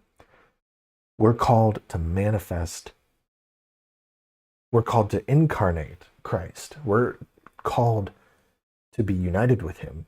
We're called to allow him to be infused within us. The purpose of the Eucharist is to have him replace, it's kind of like have him replace us in a bodily sense, and not just in a bodily sense, but to also infuse all the graces that are present in there so that we have life abundantly. And so, but that we're called to have him abide. He's supposed to be present in us. And just like at the Annunciation, Mary couldn't contain it. She, with haste, made to visit Elizabeth. And then when her time for deliverance comes, there's no going back. When the time to deliver what you have imbued within you comes, it's coming out. That baby's coming out one way or the other, and there's nothing you can do about it.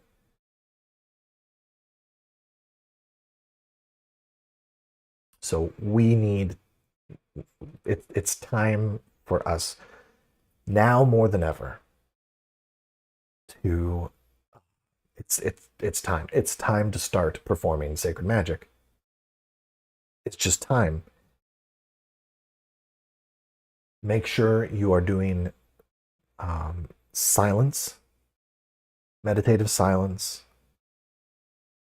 with either the Jesus prayer according to the breath, or the Hail Mary according to the breath, or whatever your favorite prayerful ejaculation is. You can go into the Reculta, and you can find one that resonates with you, that you can match, that you can see how it matches with your breath, and do that. Start off 10 minutes.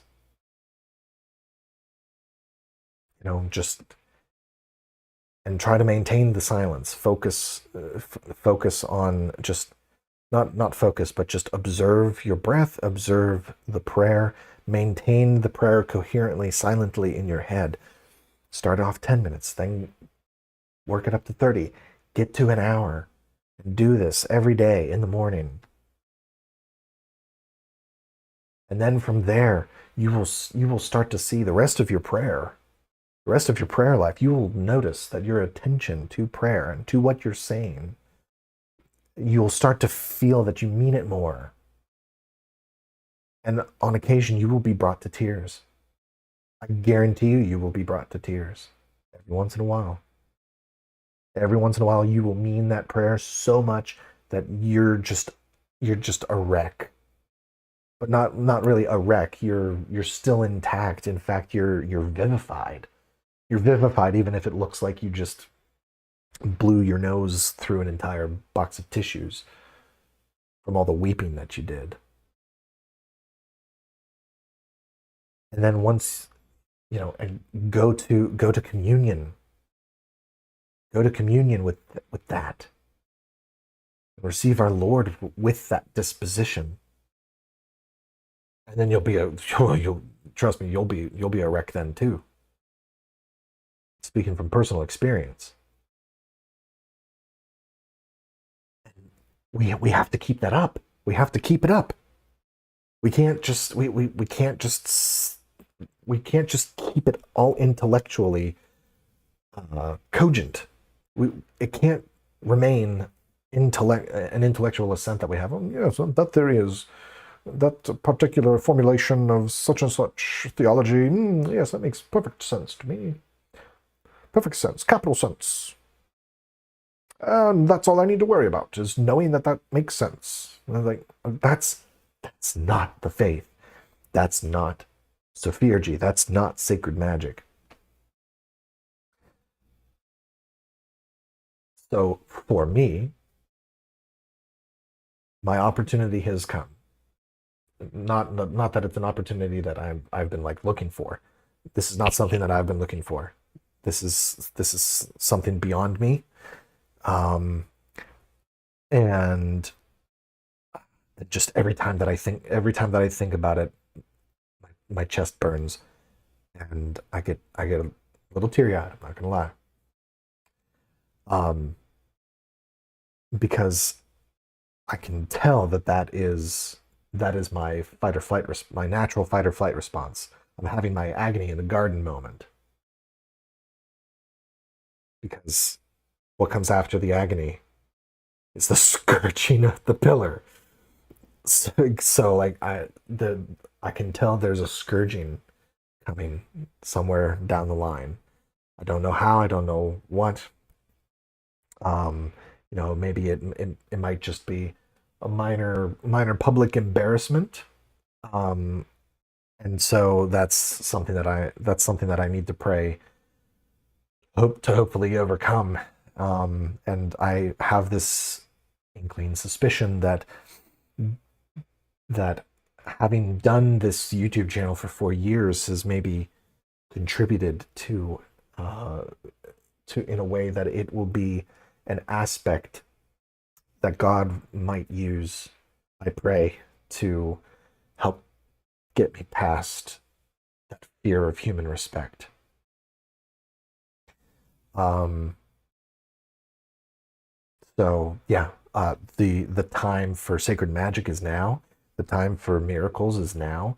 The time for miracles never went away. We just stopped believing that it's possible. We just stopped believing that it was possible, and we stopped believing it was possible because we stopped pursuing holiness in our capacities, in our state of life.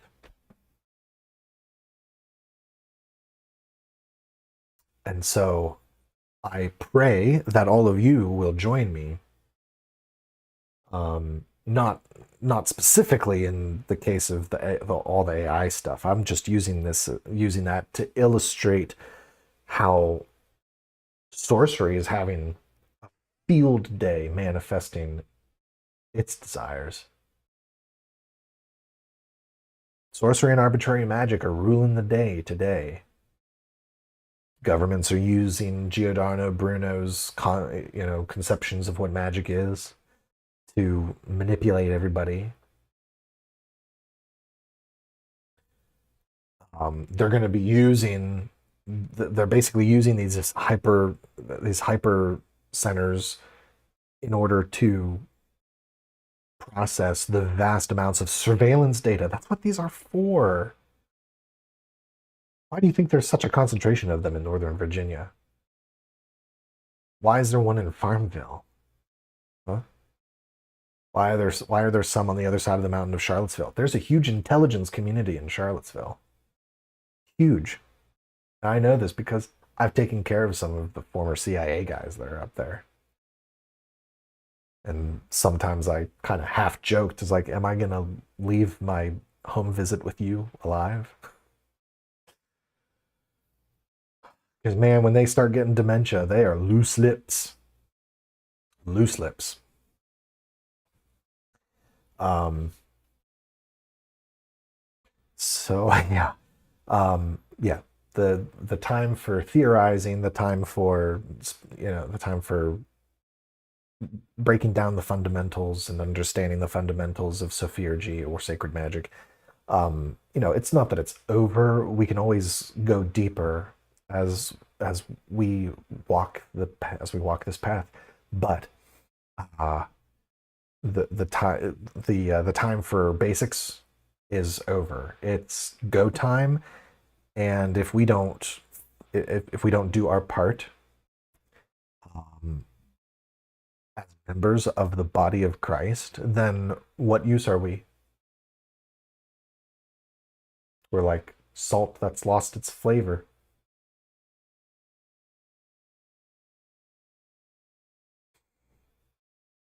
We're like salt that's lost its flavor.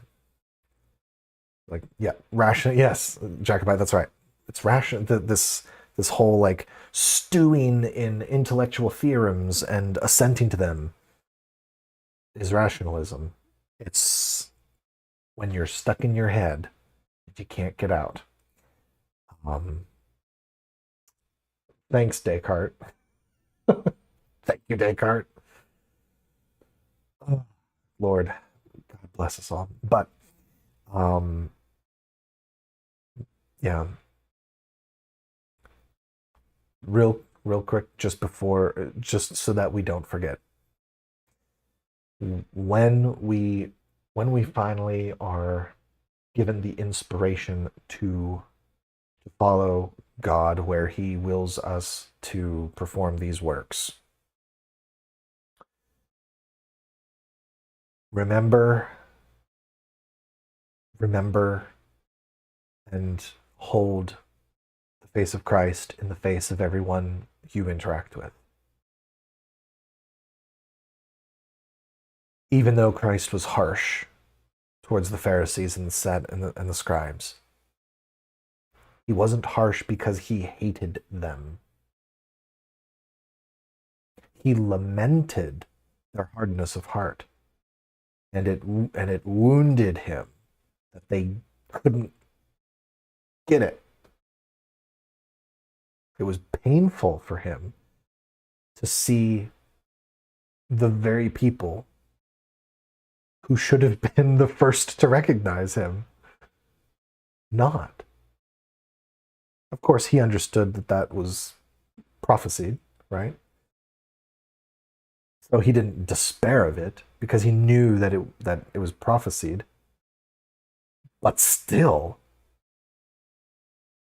prophecy exists in the realm of potential. Um, which is one of the reasons why prophecies are always spoken in symbols and vagaries, not because they aren't true, but because there is a recognition in its vagueness and ambiguity that allows for potentia until that moment in history comes to a head as God wills it. So, but yeah, we have to remember that the Pharisees and the scribes, Christ loved just as much as He loves you and I, and every single one of us sinners. And when if our sacred magic brings us to a place where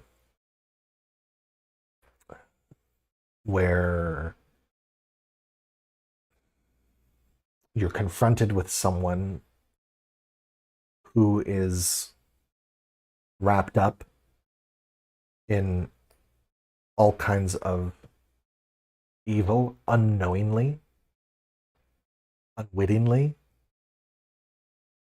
um, or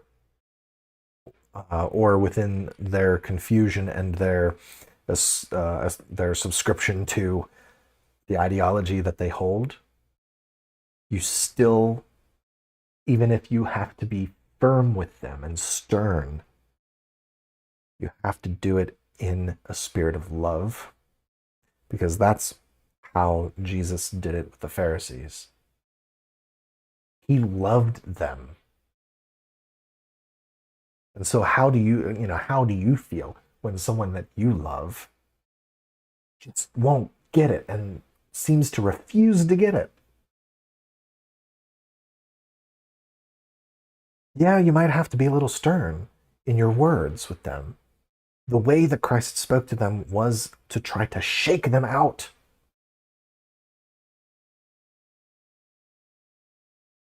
So if we find ourselves in a position, and I mainly say this for myself, just to remind myself of this, because come June 18th, um, it's something that I'm going to have to keep front and center.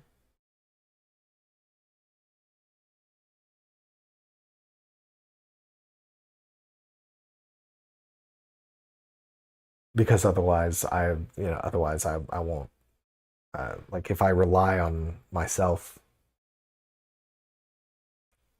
to do whatever it is that's kind of that I I'm, that I'm going to be doing, then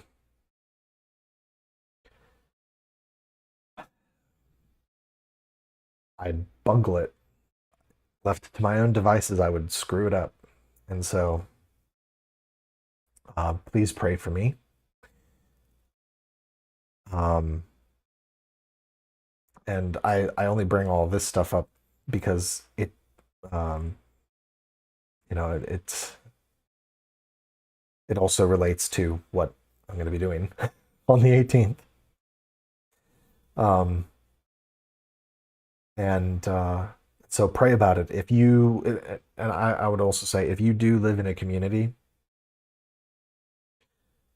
if you do live in a community where these power lines or these data centers are being proposed or put up, please do your research.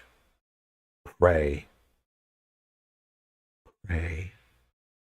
Just like everything depends upon it, because it does. That's the thing. It does. And then listen. That's the sometimes the hardest part. The easiest way to listen is to mortify the flesh. But aside from all this stuff, there are other aspects, other things that are going to require miraculous feats, and they're not going to be done without heroic acts of mortification. And we're talking. I'm telling you, heroic acts of mortification, uh, like the likes of what we saw with Saint Francis of Assisi. Like sackcloth, hair shirts, surplices, the discipline. This whole like make sure you have a spiritual director before you do any of these things. It's like um I think that one of the reasons why we've stopped doing those things is because people stop themselves from answering the graces to do so and seek out these spiritual directors, especially post-conciliarly, who then tell them not to do them, and even though perhaps the Lord is telling them that they really should be. Um,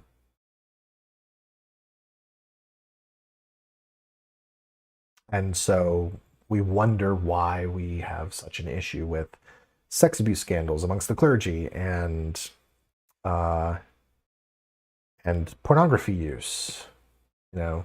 Like all this worry that doing the discipline is going to be done to excess and cause psychological damage. Meanwhile, all of the perceived self abuse that people think that would cause ends up we end up seeing self-abuse by other means that don't contribute to our growth in holiness. So St. Francis of Assisi didn't have a spiritual director that told him to wear sackcloth and hair shirts and do the discipline. Just a thought. So, all right, my dear unknown friends, just as a reminder, if you want to support everything we do here, feel free. Like, share, and subscribe this video, and head over to the Substack, and so you can subscribe for free or for $5 a month, as little as $5 a month. If you want to join the Society Sophiurgica, you can do so. It's on a flexible annual spending plan, anywhere between $50 at the minimum to $150 you can contribute annually to become a member of the society. And then if you don't want to do any annual or monthly mumbo jumbo, you can always go to Buy Me a Coffee and chip in 25 cents if that's all you've got to spare. Just as a reminder, any of the stuff within this month that comes to me through Buy Me a Coffee, I'm going to donate to Metin Monastery as a gratuitous thank you for the work that Father Michael over there has done to try to find for me the things related to the St. Benedict medal that he could find. So anything that you contribute this month of the Sacred Heart, to the Buy Me a Coffee, I'm going to be giving that over to Metin Monastery. All right, with that, my dear unknown friends, and just as a quick reminder, we are at 918 subscribers as of last time I checked. So if you want the AMA, if you want to do the Ask Me Anything, that'll be at 1,000 subscribers. So please get the word out. You might be able to entice people to subscribe through this live stream. Maybe, I don't know. I might actually lose 20. I would actually lose 20 subscribers because of this video, but that's okay. It's not about the subscribers, is it? No, it's not. So that's okay. If I lose half my subscribers, I don't care, because it's not about that. So, my dear unknown friends, we'll conclude with prayer. In nomine Patris et Filii et Spiritus Sancti. Amen. Ave Maria, gratia plena Dominus tecum, benedicta tu in mulieribus, et benedictus fructus ventris tui, Iesus. Sancta Maria, Mater Dei, ora pro nobis peccatoribus, nunc et in hora mortis nostrae. Amen. In nomine Patris et Filii et Spiritus Sancti. Amen. Thank you all so very much. God bless you all.